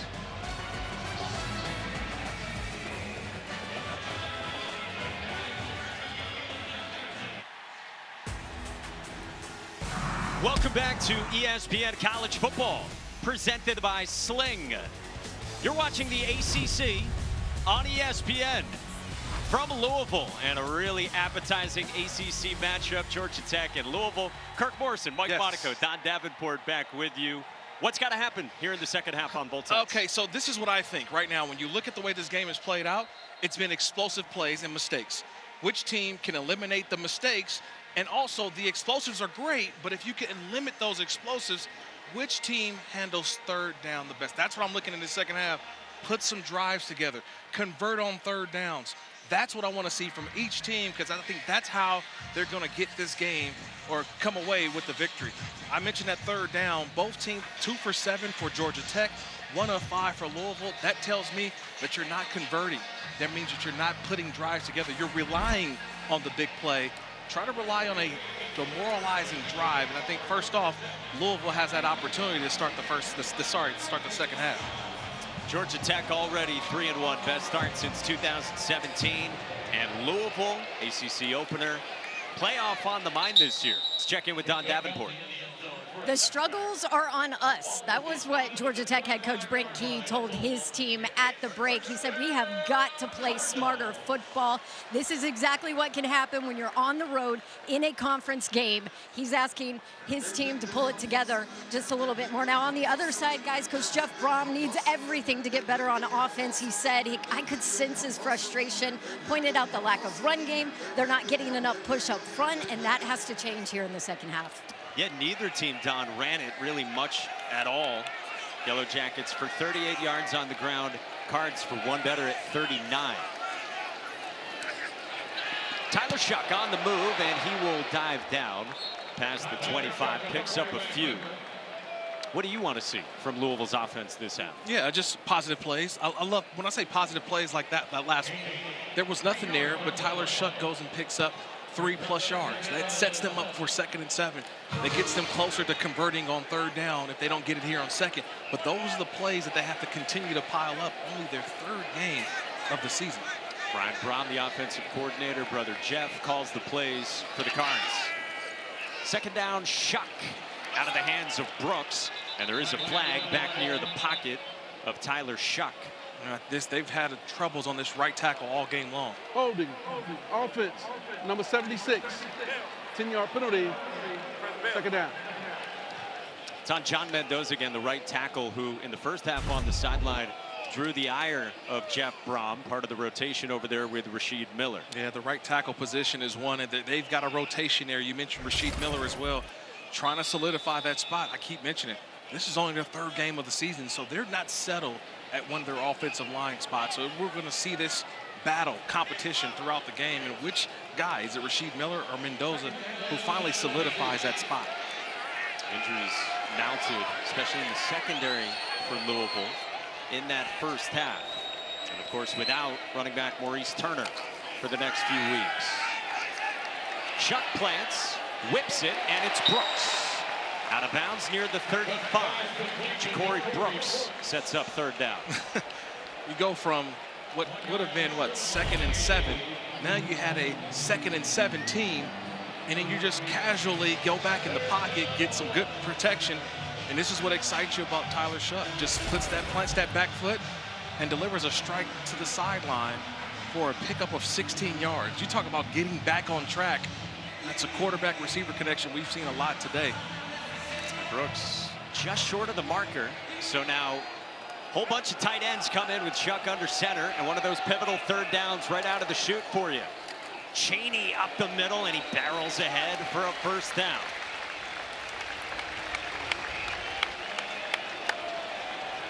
Well, you talked about it right away. Louisville goes heavy formation with so many tight ends on the roster, and they give it to the 220-pound Don Cheney. Yeah, they went 14. So you never really see 14. That's 1 back, 4 tight ends. So you got 4 big boys up there on the line of scrimmage. They're telling you what they want to do. They want to run the football this half. Now, here are the different guys they've tried it with. 4 running backs without Turner today. I formation, and Cheney follows the big Dwayne Martin at fullback, and it's a good game for Don Cheney, who Brian Brown said to us has a big opportunity in front of him today. Former top 50 recruit in our ESPN 300 who spent 4 years in Miami and battled injuries there, but last year had his most productive season and then transferred into this Jeff Brom offense this year. Yeah, he brings the physical presence. That's what Coach Brom talks about. He's the downhill runner, but he also has great vision. Seems to find the holes, but he delivers a punch on contact.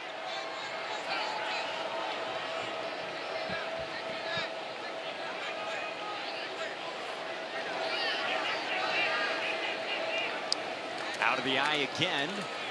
Cheney again with a cut and a 1st down.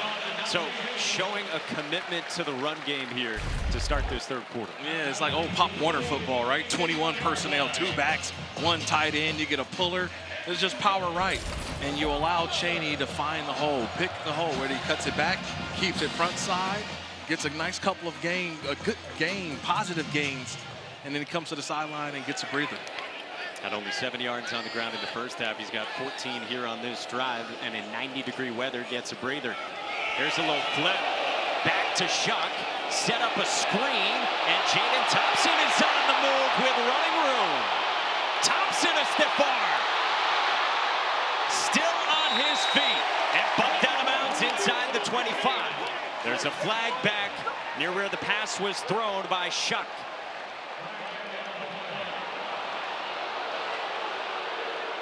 For now, a 28-yard gain is pending for the Cardinals. And I have no clue. Personal foul. Illegal block below the waist. Offense, number 81. 15-yard penalty. First down. Can't do it outside the tackle box, offense or defense. They say 81, and that's Kataris Hicks, the wide receiver. Yeah, Kataris Hicks just peeling back, and he goes low. You can't go low on a defender that's coming right there at Shuck. If he stands up, if he hits him high, that'll be a perfect block. But going low on the defender right there, the officials see it, and that's what negates would have been a huge play for Louisville. See the 69 penalty yards for Jeff Brom's team on 7 penalties here just a few minutes into the third quarter. And they ran that play to perfection. I mean, they had about 8 guys on that side of the field. Nice little caravan set up for Thompson, but all for none. Some fits and starts on both sides, dealing with penalties and miscues in this game so far.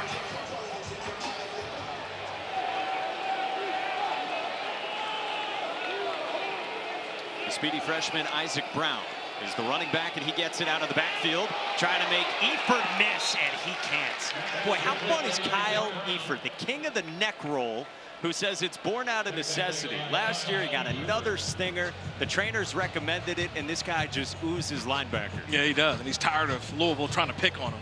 Like, how many times have we seen that particular play on Eford? And that time, he was able to bring the running back down, took a nice angle, and were able to make that play.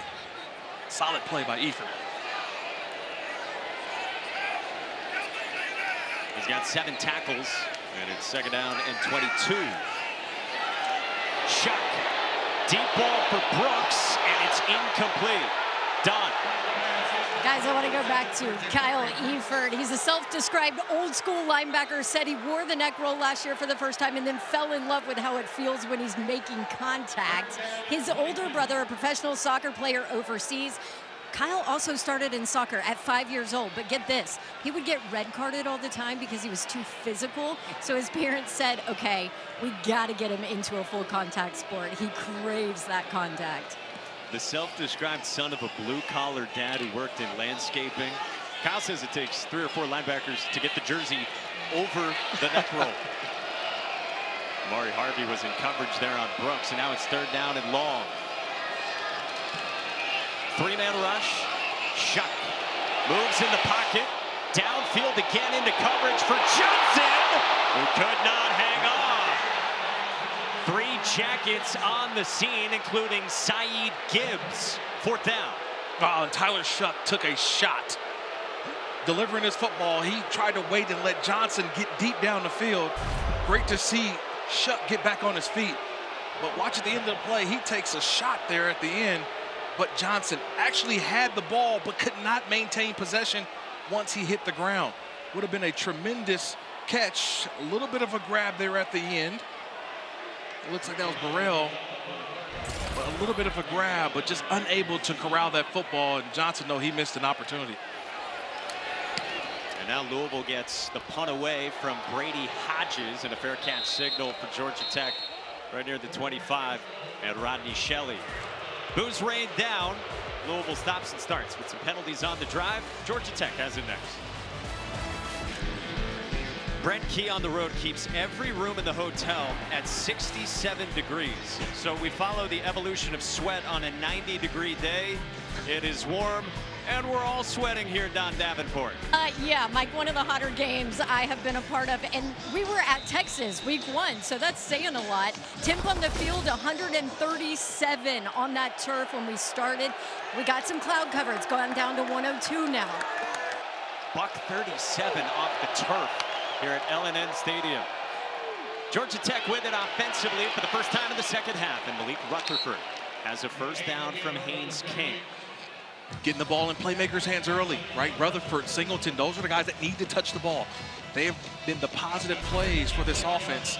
And how huge was that drive right before the half, right? Being able to get a score. You see there's a little bit of momentum going into the halftime for this offense, and it started again to start the second half in their first offensive possession. Yeah, King on that drive went 4 for 6, 78 yards. The prior 5 drives in the first half, he was just 4 for 6 for a total of 70 yards. Here's Singleton, who had a big first half with 72 receiving yards. Quincy Riley is out there, makes the stop, and Singleton is a stud.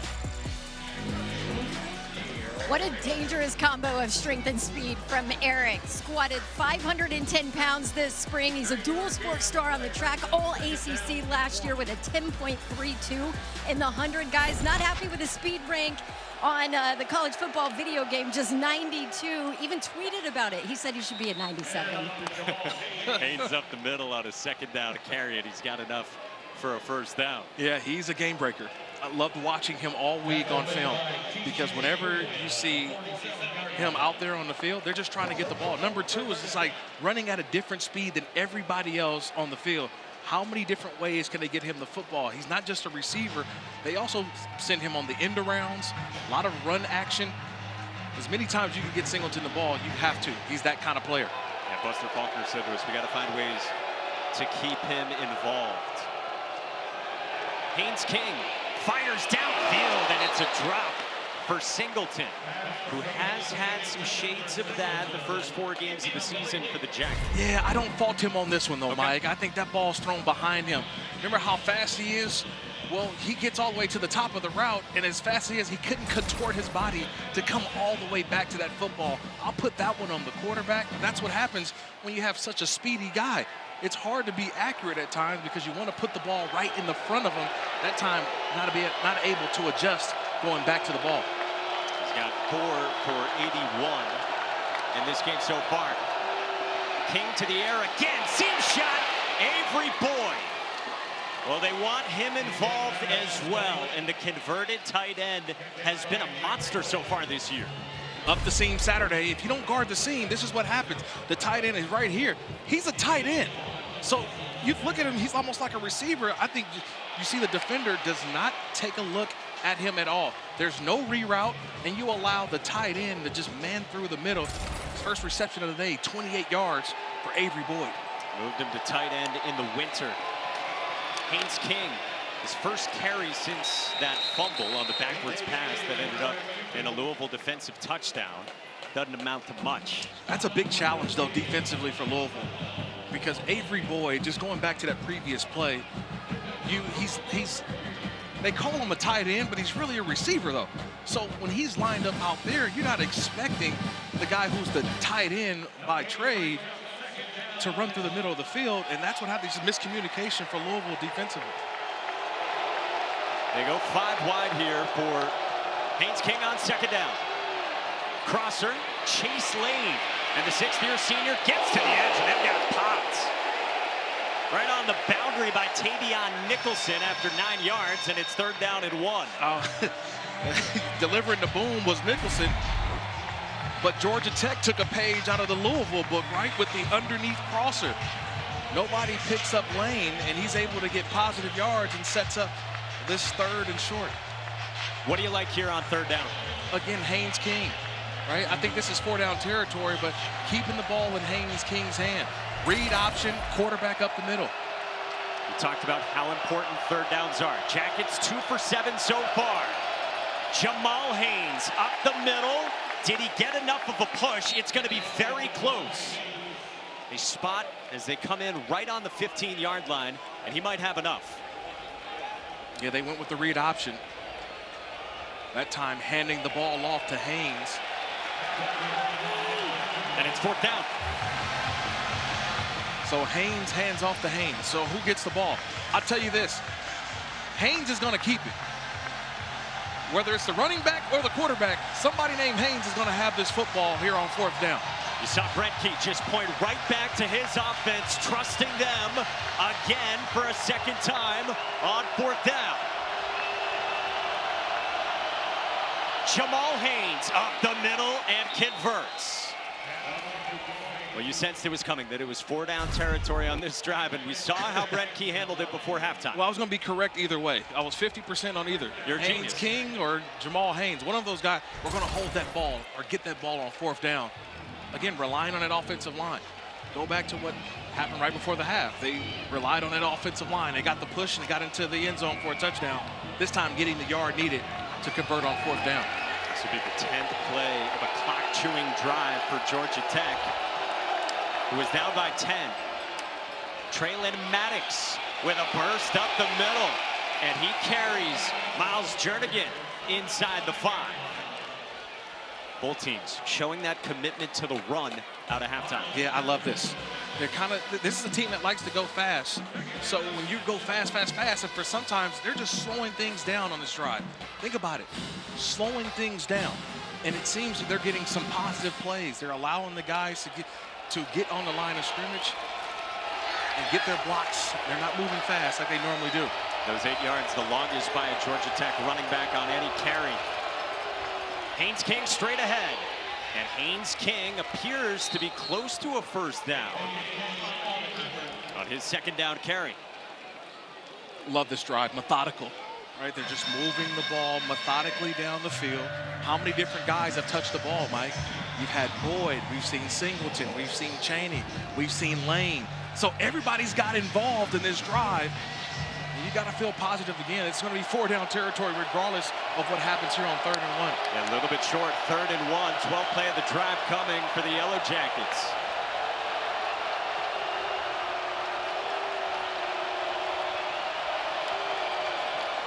Traylon Maddox spins forward, and did he get enough? Appears to be short, and if so, it's 4th down. Yeah, that's a nice job there by Renee Conga. Came in and stop the feet of the running back, Maddox. And Riverboat Ron meets Blackjack Brent right now. I see what you did there. Nice job there right again, Conga. Making that play in the backfield, forcing what seems to be a 4th down. I think Brent Key's going to have to call a timeout here, but he wants a measurement. He wants to see how far this 4th down opportunity is going to be for his team.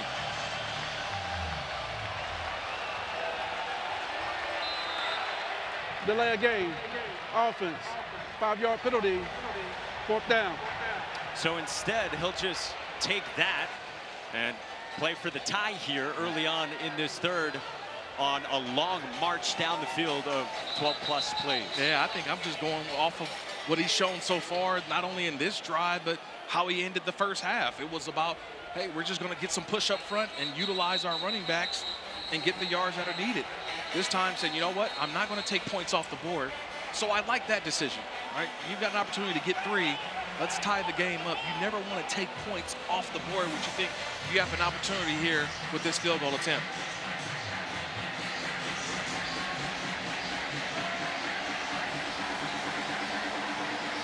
Henry Freer is the long snapper. David Shanahan's the holder, and Aiden Burr comes out pretty much straight on from 26. And we are tied. So in the end on the 4th down, Brent Key takes the points. 17 all in this ACC showdown in Louisville.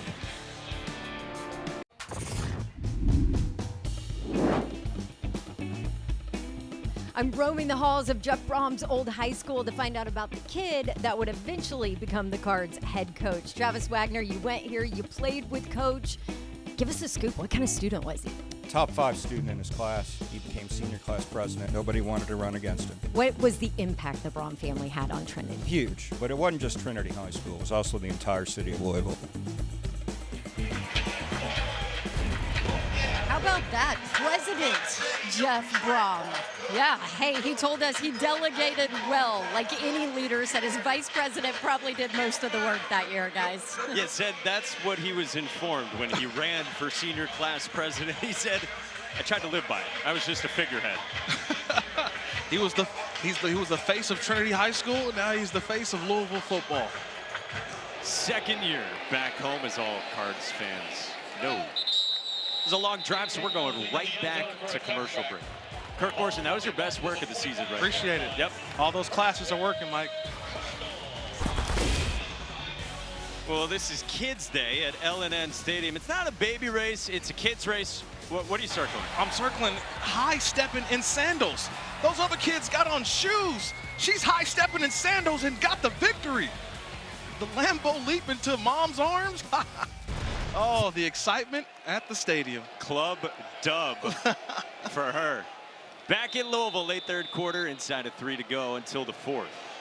We've had 2 very long drives in this half. And now Louisville goes back to work, tied up with Georgia Tech. And this is Kewan Brown on the ground. So Louisville went 8 plays, 11 yards. They punted, chewed up 452. Georgia Tech goes 13 plays, 66 yards. They get the field goal to tie it, and they chewed up 721. Yeah, and I think now the chess match is which offensive line is going to create the most push up front. Look, the explosive plays are still going to be a part of this game, but right now it seems that both offensive lines are trying to impose their will on the opposing defensive fronts. Tyler Shuck is at the controls for the Cards. Communicating with his tight end, Mark Redmond. 4-man rush, picked up. Shuck toward the sideline, incomplete, but a flag flies. Saeed Gibbs had the coverage on Jaden Thompson, and it might be pass interference on Gibbs. Pass interference. Defense, number 16. 15-yard penalty. First down. Yeah, just a poor job by Saeed Gibbs not locating the football. He's cutting off the receiver and not allowing him to get to the ball. So that's what pass interference. That's why they call it passing. He's interfering with the opportunity for the offensive player to make an attempt to get back to the football. He was able to locate it, but you cannot have both hands impede the progress of the wide receiver. Nickel corner transferred in from the FCS ranks at the University of Rhode Island. Didn't play the first 2 games, but snaps in the 3 since. Louisville trying to set up a screen, and they can't. They were trying to get Kewan Brown going. It brings up second down.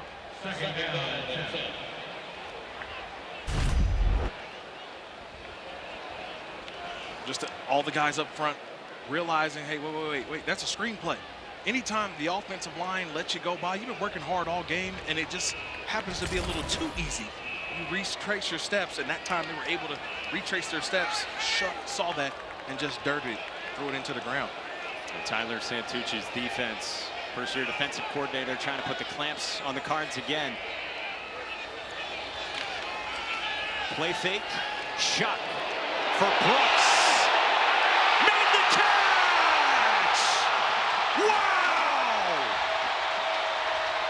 Through the pass interference, a touchdown, Ja'Cory Brooks. 57 yards. Pass interference. Defense, number 3. That penalty is declined. He's on the play as a touchdown. I still don't believe that he caught it. I still don't believe he was interfered with and had to do a full pirouette and still was able to extend the arms and grab the football. Yeah, he stares up at the crowd and said, do you believe that? Do you believe that? I would take a bow at the end of that one, Ja'Cory Brooks. Outstanding play and refusing to let someone interfere with you and not make a play. That's outstanding. Ja'Cory Brooks was the number 52 recruit in the ESPN 300. He was ranked ahead of future first-rounders like Xavier Worthy and Marvin Harrison Jr. Goes to Alabama 2 years ago, a very productive season, their number 2 wideout. Last year, a shoulder injury. Only had a few receptions. Transfers, he's the number 1 right now for Louisville, and that was spectacular for a Cardinals lead. It's just the ball is thrown, but you see the being interfered with as Ja'Cory Brooks literally does a spin and grabs the football. It's one of those plays where, yeah, SportsCenter, I need you to put me on. That's a top 10 play from Ja'Cory Brooks. You see his day, 4 for 125 and a tut, leading the way for this offense. Now Tyler Shuck steps inside the tent as well for Louisville. You don't like to see that for a guy who's endured so many tough injuries throughout his career after the 57-yard hookup with Ja'Cory Brooks. Maurice Turner, who's injured today, out for a few weeks with the ankle injury, comes over to pay his respects to Ja'Cory Brooks.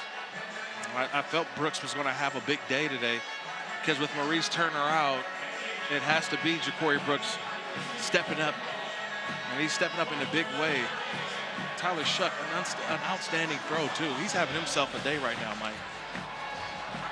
So after Georgia Tech had responded and tied it, Brooks and Shuck combined to give the Cardinals the lead in their ACC opener. This is picked up on the short kick, and Georgia Tech rumbles out past the 30. Well, the WNBA playoffs tip off tomorrow, and we'll have all 4 first-round games. Dream Liberty, 1 Eastern on ESPN. Fever Sun, Caitlin Clark, her group, they got to the playoffs. That's 3 o'clock on ABC. Mercury Lynx, 5 o'clock on ESPN. And Storm Aces at 10 p.m. Eastern on ESPN. All right, so we told you Tyler Shuck goes into the tent. Let's go back to his throw and see what we can pick up. And you're just watching the entire throw, and at the end, it's just something felt like it bit the back of the calf. Is it a cramp? I mean, I don't know. You would just hope. I don't want to speculate, but he's in the tent. Guys, I'll tell you, the athletic training staff just grabbed the Theragun and brought it into the tent to treat him. Yeah, I think with the humidity, the temperatures, definitely probably a cramp. Jamal Haynes springs forward out to midfield. And a good start to this drive for Georgia Tech. Brent Key always talks about efficient drive starters. That's 17.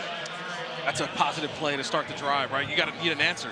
You need an answer. You just had the big play from Ja'Cory Brooks for a touchdown. How do you respond? You start off with a nice run to get things moving. And now you're in the shot territory right near the middle of the field. They've been down by as many as 10 in this game. On first down, Haynes off the right side, nothing there. Des Tell and company in the backfield with Dan Foster in on the stop as well.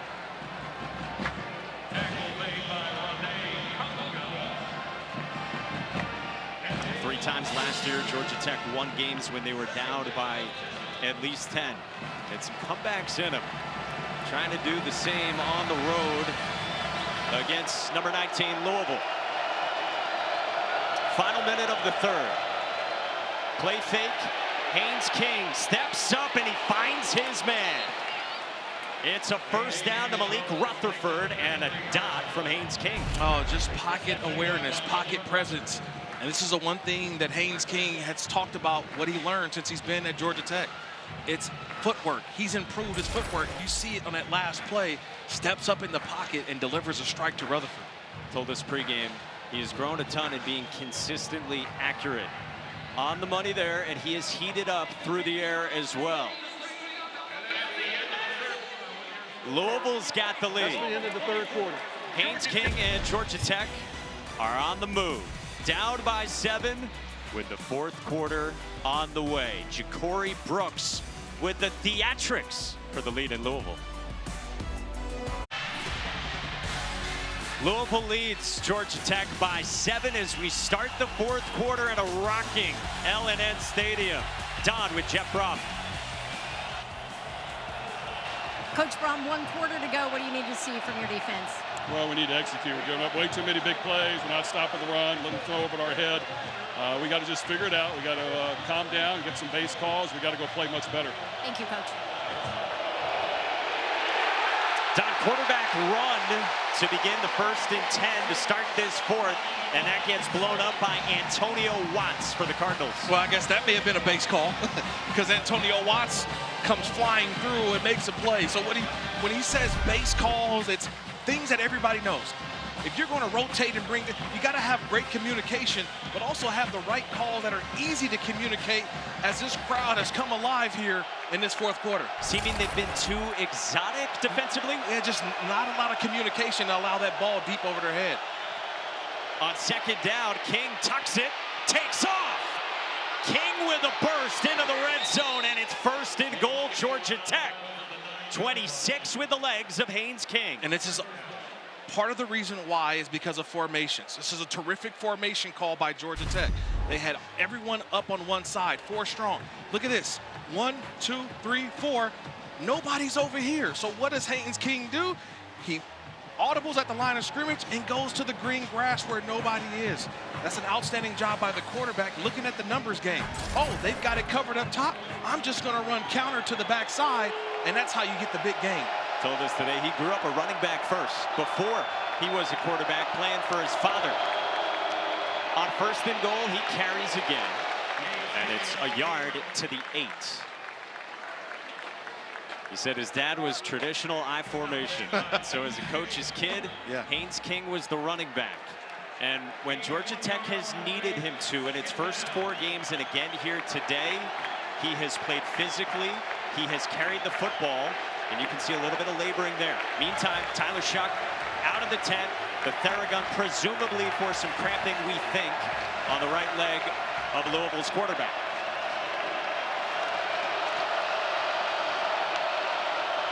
Pressure comes. King for Lane. Wrapped up immediately by Tavion Nicholson. 3rd and goal. Nice job by Nicholson. He saw the play and he believed it. A lot of corners sometime will play off and hope and hope. That time he just went and Nicholson made the play. And now you've got the 3rd and 6. 3rd and goal from the 6-yard line. Listen to this crowd.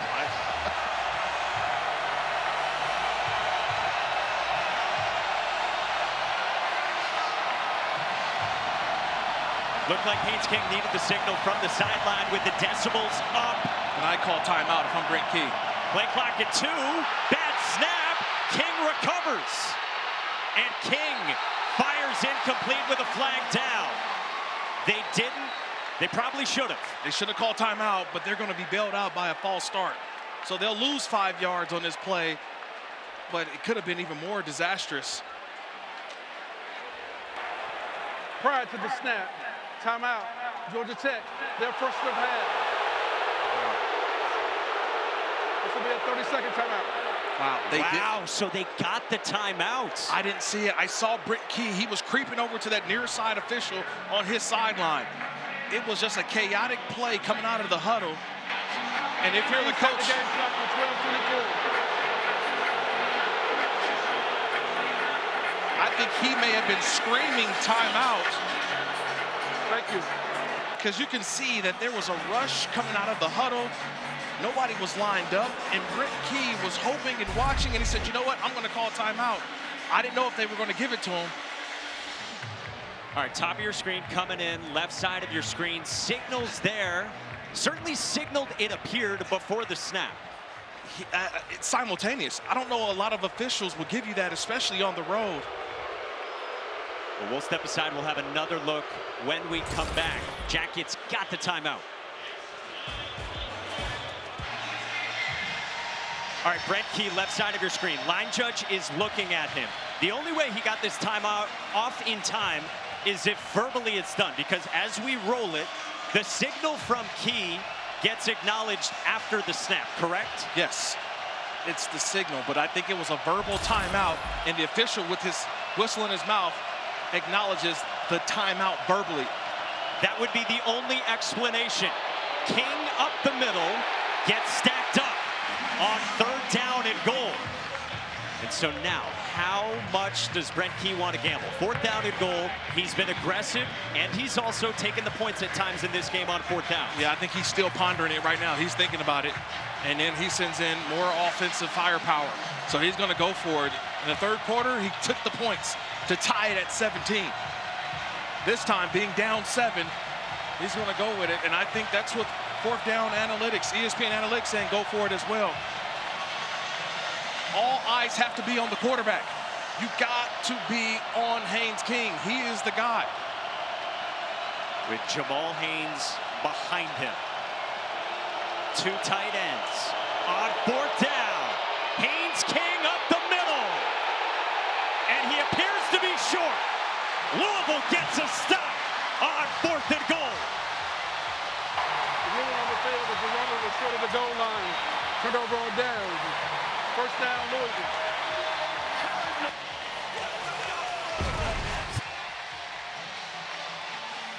You get inside the 2-yard line. There's one guy who Georgia Tech trusts. That's the quarterback, Haynes King. It takes all 11 from Louisville to get in, but they deny the King the end zone. ESPN College Football is presented by Sling. Choose and customize your channel lineup. Sling lets you do that. And in part by Liberty Mutual Insurance. Only pay for what you need. Well, the U.S. Navy leapfrogs delivered today's game ball. What a cool view coming down to L&N Stadium here for this ACC showdown. Number 19 Louisville, first big test of the season for them. A year with playoff on the mind against 3-1 Georgia Tech, already with a marquee win. Louisville got to stop, and now it's got to start inside its own 1 in this fourth quarter. Up by 7 on the Yellow Jackets. Shuck from under center, tripped down. Floated it away, incomplete. Did he get it off before he was down for a safety? No, this is a safety. That knee was down. The right knee was down. My first look, right knee was down before that ball was in the air. This will be a safety. And it is. It's a safety on Tyler Shuck, who stumbled. Tripped on his running back, Don Chaney. Both knees, actually. The left knee hits first, then right knee. That ball still in his possession. That is a safety. An unforced error. You just talked about it, Mike. They were not out of harm's way with this ball at the half-yard line. And Chaney, he trips over Chaney. Think about the ramifications of that timeout that was granted. Because it was granted, Georgia Tech stayed so close. They didn't end up with points. Louisville got a stop, but because it was down inside its own 1, they're flirting with the danger of a safety. Shuck trips on Chaney, and yeah, that's the look from this Louisville fan base. Georgia Tech now down 5 and getting the football.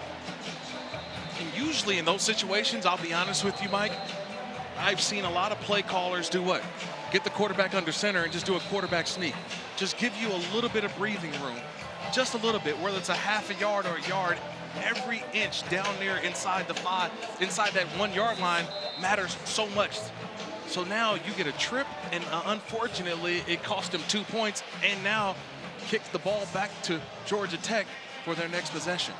Georgia Tech's first safety they force almost 3 years ago to the day, September 18, 21 at Clemson. And it brings them within 5, still with 11:23 to go. We've seen a little bit of everything in this game today. I wonder with, and it's just me speculating as always, but you think of the injury history, the collarbones of Tyler Shuck, does that play into the mind of Coach Brom in those situations? Putting your quarterback in the middle of a defense to try to sneak for a yard or 2? I mean, who knows, but just an unfortunate incident for them down near their own goal line. Yeah, something Jeff Brom has said to us, that they weren't going to run Tyler Shuck as much as he did at previous stops throughout his career. First Oregon as a starter in his 3rd year, and then 3 years at Texas Tech. Nick Keller gets this one away, and this is Bailey Stockton from the 12. And he runs it out past the 30. Decent starting field position for the Yellow Jackets. Hey, tomorrow, 12:30 Eastern, how cool is this? On ABC for a regular season match, also on the ESPN app. Top 5 women's volleyball matchup. Number 5, Nebraska, a power, squaring off against number 4, Louisville. Danny Busboom Kelly's group at 12:30 Eastern. I saw earlier, remember Quincy Riley with that knockdown of the pass from Haynes King, showing everybody he can probably join the men's volleyball team, as he got up and spiked one down, and it was returned for a touchdown. It kind of got the scoring started for Louisville. We got a Cardinal down right now. We'll step aside and we will check on him when we come back to Louisville. In the 2nd grade, I had a teacher, Miss Hogan. She knew my dreams and my aspirations were to go to the NFL, but she always told me that school would come first, and she always had me, or led me on the right track of me focusing on school. So really just want to say thank you to Miss Hogan, because we're on the right track right now. Well, that's awesome. And ESPN supports the College Football Playoff Foundation's Extra Yard for Teachers Week each year to celebrate great teachers across the country who've inspired so many of us. You can nominate a great teacher in your community by visiting cfpfoundation.org. And some kind words from Jamal Haynes. By the way, Decadrian Saunders, his right leg bent in a very uncomfortable position, was helped off the field for Louisville.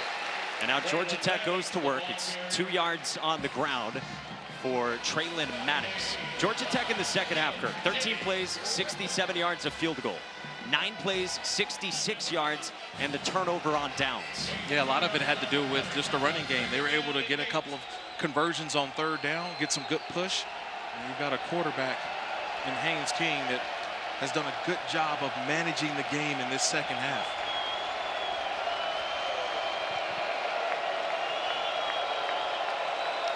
From just past the 35. Here is King, whipping one toward the sideline, and a great catch made by Malik Rutherford. Working on MJ Griffin, the safety for 19. Yeah, he comes down hard, though, after that play. But an outstanding job on the route from Rutherford. It was a corner route. He's going up the seam, and then he bends it right out. He bends it out to the corner, but that ball's delivered on time from Haynes King and just comes down right on that football. Looks like to be shaken up after the play on the sideline. Well, and remember 2 weeks ago at Syracuse, he went down to begin the fourth quarter and seemed to be working at his rib cage area. And Brent Key had said afterward it was an out of breath type thing. And then a hard landing again, sort of on that midsection for Malik Rutherford. Yeah, but I like what they did there. They had Rutherford and Singleton on the same side in a stack position. That's a dilemma for cornerbacks on that side and the safety, because you have to respect both guys' ability to go deep down the field. Singleton ran the go route, which brought the safety in the corner and left one-on-one for Rutherford for the first down. And how tough is that kid? He just grabbed his helmet back and got ready to come back in. And then we get a timeout before first down for Georgia Tech, who is still on the line of scrimmage. The ruling on the field is a catch. The previous play is under further review. So now they'll look at it, and it gives us a chance to check out this week's college football playoff rankings. Those are brought to you by Chick-fil-A. What has jumped out to you here in week 4? We're still waiting on Arch Manning and Texas tonight. Ohio State is done with its preseason part of the schedule, as Reese Davis was calling it, on game day today. Nothing here. I think Georgia, idle, obviously Oregon as well, but Missouri in a close one with Vanderbilt. But we got the Tennessee, Oklahoma later on tonight. Well, we'll have a couple more looks at this and see if it is indeed a catch from Malik Rutherford going up to get it. Yeah, my first look at this one, I thought it was a catch. And my second and third looks at this is still a catch. He maintained possession of the football. I know he went down to the ground, but I don't see the ball move at all. He's kept firm positioning of the ball. I think it's just too close to call to turn it over. He still has his hands on the football. Now, does it drag a little bit on the ground? Maybe, but he still has both hands on the ball throughout this process. I would say this is too hard to overturn. I like going with the call on the field, and I would think that they would stay with the call on the field. The letter of the law is this. If a player goes to the ground in the act of catching a pass with or without contact, the player must maintain complete and continuous control of the ball throughout the process of contacting the ground. So did he have complete and continuous control throughout him going to the ground? After further review, the ruling on the field stands. Louisville is not charged a timeout. First down. Yeah, my first look, my second, third, fourth look, that was a completed catch. It was tough because the ball did touch the ground. So people are like, oh, it touched the ground. But he still maintained possession with both hands on the football for a completed catch. Well, it's the second career 100-yard receiving game for Malik Rutherford, with both of them coming this season. And you saw what he's done, 7 for $113. Buster Faulkner, his offensive coordinator, said to us yesterday, this guy's the alpha in the room. Yeah, and unfortunately, because of that play, he has to go back out because he was injured on that play. So he's got to sit out for one play. He's upset. He's like, I want to be back in. But he's got to sit out for one play because they was ruled injured after that play. Even though it's a lot of time has evaporated, we've had a review, he still has to wait one play to come back in. Yeah, only way he can come back in is with a timeout, which of course you're not going to use. Still with 10 to go for the Jackets, on the move, down by 5 in the fourth quarter. King to his tight end, who goes tumbling. That's Jackson Hawes, the Yale transfer, picks up 8 yards. Well, they wait until the fourth quarter with under 10 minutes to go to finally complete one to the tight end. So kind of throwing the Louisville defense off. track a little bit. You're worried about Rutherford. You're worried about Singleton. And, oh, here comes the tight end now who's come alive now in the fourth quarter. Haynes King got off to a slow start. The first 5 drives in the first half has heated up since his turnover. Nothing doing for Jamal Haynes, who maybe lost a yard, ran into Tramel Logan, and now it's third down. It's third down, but Ashton Gelati is a name that we have not called at all today, Mike. He's the big player. They've really done a great job neutralizing him. Going on a third and medium here. If this is a passing situation, they've got to get number 9 active. Gelati has to make an impact, especially when we get down here in the crunch time. He's on the near side of your screen on the defensive line. Traylon Maddox, the running back, out of the backfield, the catch. And the first down. Haynes to the sideline, and the true freshman Traylon Maddox hangs on in his second collegiate game. But look how quickly the ball gets out of the hands of Haynes King. It's 1, 2, 3, and throw. The rush didn't have time to get there. They're just hands up. But a perfectly thrown ball that allowed Maddox to catch and keep running and pick up the first down. A kid who is coming off a second torn ACL, suffered last year as a senior in high school to his same knee. Now he's running back number 2, and he's in there in crunch time. King, nowhere to go. Renee Conga in the backfield for a loss of 4. Conga, 6'4", 290. He's made a couple of plays today in the backfield, and he's just a disruptor. He just wants to get upfield and just cause havoc, create chaos in the backfield. That's what Conga's in there to do, number 90. Rutgers transfer who has really stood out to the coaching staff.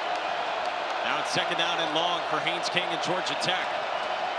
Nice job by Louisville. They've covered down on the receivers up top and on the bottom. What does Haynes King check to? King, downfield, incomplete. Malik Rutherford tripped, was matched up with Tavion Nicholson. Third down and long. Just one-on-one there. He got the one-on-one. Well, Jamal Haynes had gone out to the sideline on that third down, and he was motioning at his midsection. Perhaps why we've seen a little bit more of Traylon Maddox. Yeah, you want Jamal Haynes, the 1,000-yard rusher a year ago, to be on the field, but right now you're going to rely on the true freshman Maddox and Haynes King here. Here's a big third down. The longest third down Georgia Tech has faced today offensively. Pressure comes. King, a crosser, incomplete. Louisville's defense tightens up again, and it's fourth down. Well, that time he didn't get there. It was a quarterback hurry, but number 9, Ashton Gelati, making a play. He's right here. He doesn't get to the quarterback, but he affects this throw because Haynes King couldn't hold it that much longer because he felt the pressure of Gelati coming off the edge and got rid of it a little sooner than he wanted to. So how about this? 4th and 14, offense stays out. This would be 49 or 50 yards for a field goal. The career long for Aiden Burr is 48, so it's outside of his range. You don't want to punt, but you're going to go for it on 4th and 14. Well, and you waste the timeout. So now you waste the timeout and the decision-making. Timeout, Georgia Tech. They're second. It'll be a 30-second timeout. And that's how crucial that play was from Ashton Gelati. All right, he makes the play, hurries it up, and Kings doesn't get that completion on third down. Wow, and so now you're down to 1 timeout for Brent Key.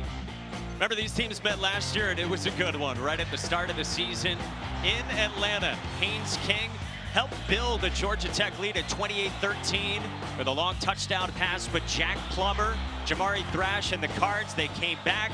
Des Tell forced a fumble from Haynes King.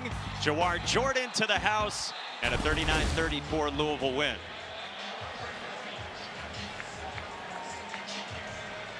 So they meet this year. For Jeff Brom and his Louisville team, their ACC opener, their first test. And now out of the timeout, they are going to bring out Aiden Burr. I like the decision here. It's a 50-yard field goal, but I like the decision.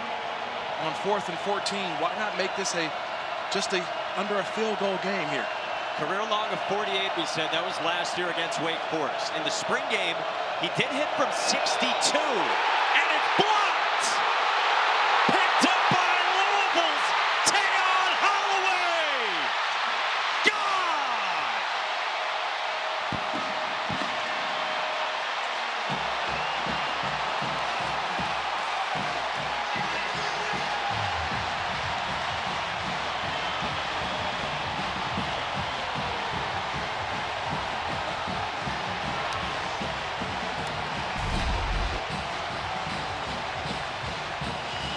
It's the 2-for-1. It's off the edge. You get the block and the scoop and the score. Tayon Holloway to the house. 2-for-1 on a big play for the Cardinals. 55-yard return for the backup cornerback. Former ESPN 300 recruit, transferred in this year from North Carolina. Hasn't played a whole lot in terms of defensive snaps, but he's athletic. The coaches say he's a sponge, and he gets the self-made 2-for-1 scoop and score, and the lead is a dozen midway through the fourth for Louisville. Hey, tonight, 7:30 Eastern on ABC. Couple 3-0 teams in action in the Josh Heupel Bowl. Tennessee, number 6, against number 15, Oklahoma, and a rocking Norman. Boy, how about that moment? Yeah. Think about Louisville. They endured the safety, backed up in their own end, after their defense had got to stop. Defense got to stop here as well on Georgia Tech, and then they get the block on Burr, talking things over on the tablets with his holder, David Shanahan. I think that's just a slow operation. When the outside guy is able to get there as quick as Holloway was, he was able to time that snap and get there with the block. That is how you do it. That's how you practice it. You wish for those opportunities, and Holloway able to get it. A scoop and score with a touchdown, that's the dream. That's the dream. It's the first time Louisville has scored on a blocked field goal since 2011 against West Virginia. They did block a couple of punts week 1 against Austin Peay. This is large, and this place is loud.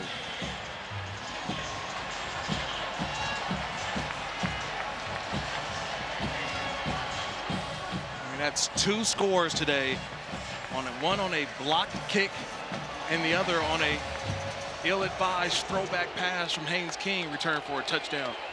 It's the difference in this game. To Kevin Connors in the studio.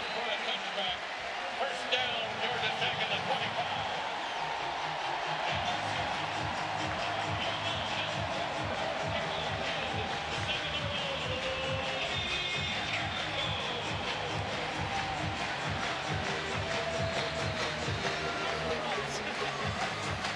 Yeah, they've been impressive so far, Kevin. And of course, Louisville fans, they don't need to know anything about Miller Moss. They saw him for 6 tuts in the bowl game last year. Yeah. Louisville's up by 12, and now Brent Key's got questions. And now your quarterback, Haynes King, has to go out and throw the ball. So you're going to see a lot of, again, Rutherford and Singleton. A lot of some Chase Lane as well. But this is the only way. Now the rush. Well, Louisville was late getting its personnel on the field here, so Jeff Brom is forced to use a timeout. Tamarian McDonald, the safety, was very late coming on the field for the Cardinals. So Jeff Brom forced to burn one with 7:05 to go, and he's not pleased about it with his staff. No, he wants to get the guys out there, and this is kind of the dilemma that we've been in, and we've seen that you want to make sure that you've got the right guys out there. Who are your guys going to get you through crunch time? So he's saying, look, we've been rotating, but now we need the guys. We need the dudes out there. For his team in their ACC opener, they're the 2nd highest ranked ACC team. The ESPN analytics say this for their chance to win the ACC. Where do you think the Cards fit into the league? Well, I think that they're still developing. Look, Tyler Shuck's only played in his 3rd game. This is a team that I want to see what they look like a month from now, but this is a strong start defensively, special teams-wise. Offense has been up and down, but I give them a good shot at getting back to a conference championship game. King floats one incomplete in the direction of Eric Singleton, who was well defended. And if I'm Ron English, defensive coordinator for Louisville, I'm double-teaming Singleton, I'm double-teaming Rutherford, and anybody else can beat me. You know what I mean? Anybody else can go out and make a play, but those 2 players cannot beat you down the stretch here.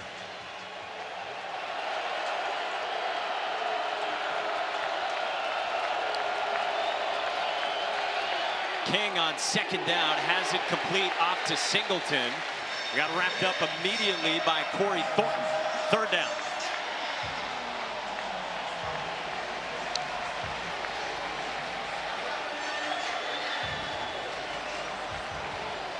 Down by 12, inside of 7 to go. Jackets got to move the sticks. King incomplete. Got to go for it here. 6:32 left, 4th and 3. Yeah, you got to go for it here. This is the ball game because you don't know if you're going to get those possessions back. So this could be the ball game right here, 4th and 3, if Georgia Tech doesn't convert. Where did the Jackets go? I want to go Rutherford. He's my best player right now available. I'm finding number 8. On 4th down, Chase Lane hangs onto it, and it's a 1st down. Unbelievable route. Unbelievable route by Chase Lane. Sold the outside, got to the inside, and that was the open window. See, they just opened to the outside, came back in, and gave a nice window and hands to his quarterback. Showed flash hands, and King hits him in stride. Chase has said he likes to be King's security blanket. Was there. King checks it down. Too tall for Traylon Maddox. Pressure from Miles Jernigan. 2nd down. You mentioned Maddox there. We still haven't seen Jamal Haynes come back into this game. So you've got a true freshman in that backfield. So how much do you trust in him in his pass blocking? And do you allow Haynes King? I think at some point he has to take off and run, put some pressure on this defense. They're going to continue to play coverage. I would think that you would drop him back and let him just take off, just to make the defense keep him honest. And remember Trey Cooley, another running back, a Louisville transfer. He's still injured as well. Pressure comes. King to the sideline and incomplete with Rutherford in the vicinity. Rene Conga brought the pressure. 3rd down. OPS. Obvious passing situations. This is where the defensive front, you're thinking about your pass rush move in your head because you know it's a pass coming. So you're like, okay, what I'm going to do now? Do I get him with the spin? Do I get him with the long arm? This is where you may see a screen play. Get the ball out quickly with so much aggressive nature of a defense right now. Getting the ball out quickly to Singleton and letting him make a guy miss. The Jackets are 3 for 13 on 3rd downs in this game. Pressure comes. Down the seam, it's caught. And the big tight end, Jackson Hawes, goes rumbling down toward the 30 for 33. Trusting in your guys. It's the 4th quarter. And the tight end now, Jackson Hawes, his 2nd catch of this 4th quarter. I love the way Haynes King moves the safety with his eyes to the left and opened the seam for Hawes to get right in the middle and delivered a nice ball. King flushed, throws to the sideline, and Chase Lane hung on to it.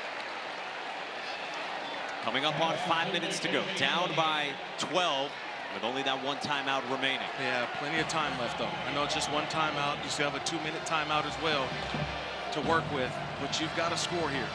Got to get a touchdown here in the next couple plays to allow your defense time to make a stop. Remember, Georgia Tech has recovered an onside kick as well already this season. Maddox on the ground, 2 yards there. Clock rolls inside of 5.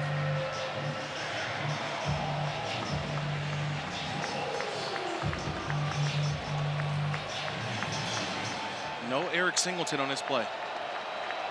He's on the sideline. Perhaps tell you run. Indeed, it's Maddox up the middle, and Maddox appears to be short. It's a good call by you. 4th down. Realizing if Eric Singleton's out the game, high probability of a run play. And now Singleton comes back into the game along with Rutherford. Now it gives you the option. And a lot of time has come off the clock these last few snaps. 4th down. Gotta have it here to stay in the ball game. 4th down and 1. Timeout Louisville. They didn't like the look. They didn't like the look. Jeff Brom takes his 2nd. Prior to the snap, timeout, Louisville, the 2nd of the half. Should be a 30-second timeout. And he is displeased with his sideline once again. Yeah, he's displeased, but it was the substitution by Georgia Tech. They went 12 personnel, so they put 2 tight ends and 2 receivers out there, 1 back in the backfield. And you could see the miscommunication on the back end. They weren't lined up, they weren't set. And that's why Brown just called the timeout to get everybody settled, get a base call together, realizing how important this 4th and 1 call is. This could be the game winner right here, and you can get the stop defensively to end it. This has been a game with a little bit of everything. We had a blocked field goal early on. We had a backwards pass that led to a defensive touchdown for Louisville. A missed field goal in the first half. A gambling Brent Key went for it on 4th down right before halftime for a touchdown. Louisville with a touchdown grab through pass interference. We had the timeout that was granted to Georgia Tech. Then Louisville got the stop. They took the safety. A blocked field goal for a touchdown for Louisville. And it all leads to this. Jamal Haynes is back into the ball game on 4th down for Tech. Jamal Haynes has got it up the middle, stacked up, and he is short. Louisville gets another stop on 4th down. Rolling on the field is the runner who's short of the line of game. Turned over or down. 1st down, Louisville. They ran it to their all-ACC running back, toughing through Payne back into the game. He couldn't get there. Yeah, but it was just building a wall. All players, you need all 11 hats to be in their gap. That's what Coach Ron English said. He said, we need all our guys in our gaps. We got to be gap sound. And on 4th and 1, you can't be any gap sound any better than what Louisville's defense did on that last play. Everybody in the spot where they needed to be. And the Georgia Tech Yellow Jackets come up short. With their backs against the wall, Louisville's defense in the second half rose up on multiple occasions on 4th down. And now if you're Georgia Tech, you can stop it 1 time with a timeout. You can stop it 1 other time with the 2-minute timeout, new to college football this year. And that's it. And there's 3:53 to soak off for Louisville, up by a dozen, trying to get a win in its ACC opener with Jackets fans packing up. Don Chaney tried to break away, and Chaney gets a yard, ran into Romello Height. Boy, it's been impressive from Louisville. You think about a defensive touchdown and then a blocked field goal, special teams touchdown as well to lift them. Yeah, it wasn't pretty, right? They found ways to get things done, but this is, remember, only their 3rd game. Georgia Tech, this is their 5th game. So you can see there's still some things to iron out when it comes to Louisville on offense and defense, but man, some huge plays throughout this game that have really put them in a great situation. And Don Chaney's hand is stuck in his helmet, it appears. As if we needed anything else in this game. Now, maybe not the hand stuck, he's motioning at something up on his face. Now he gets the helmet off at long last, and yeah, he's working on something in his eye. Yeah, there we go. So, 3:06 to go, clock resets, and starts turning. Kewan Brown came into the game, and this is flipped out to the edge to Jaden Thompson for a few yards. 3rd down coming up. And Thompson is down. He's grabbing at his right knee, it appears. Senior slot wideout who last year transferred in from Cincinnati and has stepped into the slot job because Louisville's still without Colin Lacey. Big ticket transfer ad from South Alabama.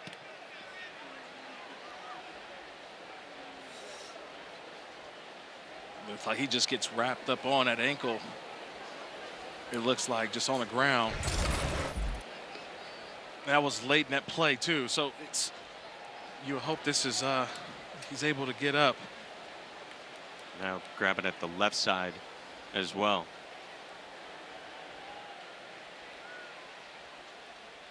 Well, if you've just been joining us in this game, some of the big swings that have happened at the expense of Georgia Tech. This was back in the first half, a late decision from Haynes King. The throw turned into 6 for Ramon Puryear, who's got 2 touchdowns defensively on the season, and then Tayon Holloway. In this 4th quarter, blocked the field goal of Aiden Burr, and took it to the house himself.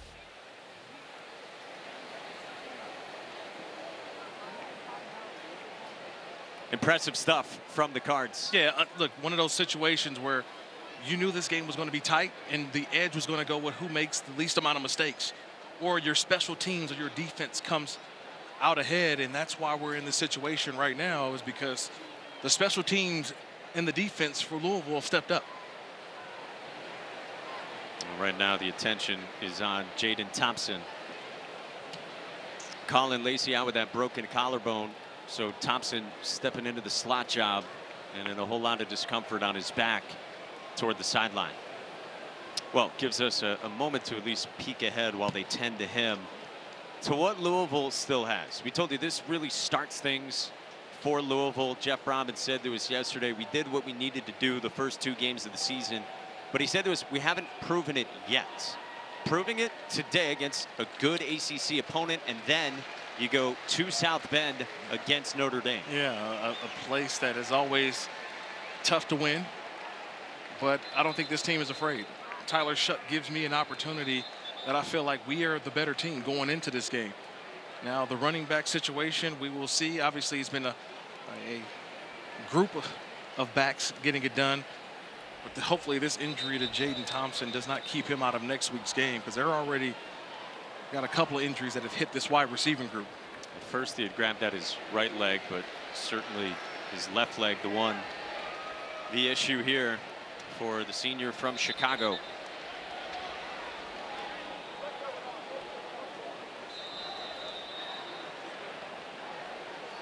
So 31-19 is number 19 Louisville's lead. They face 3rd down and 8. Georgia Tech still with a timeout, still with the 2-minute timeout as well.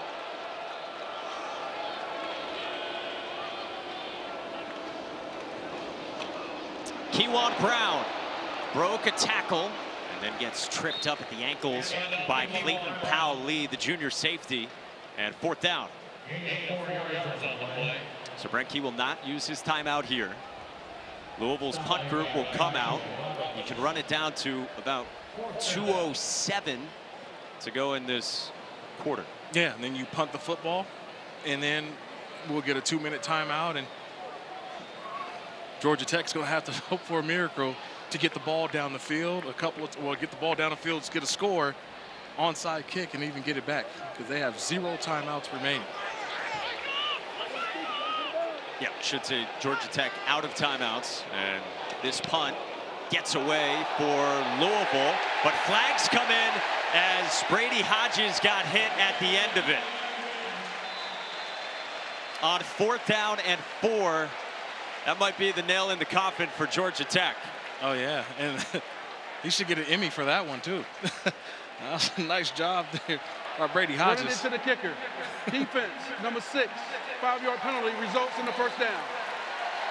Rodney Shelley of Georgia Tech, and even Brady Hodges was smiling about it when he came off the field. Oh yeah, he's smiling about it. He know what he did there. A little bit of acting. Oh! A little Premier League from Brady Hodges. The new 12-team college football playoff begins December 20th on ESPN. That's how I get.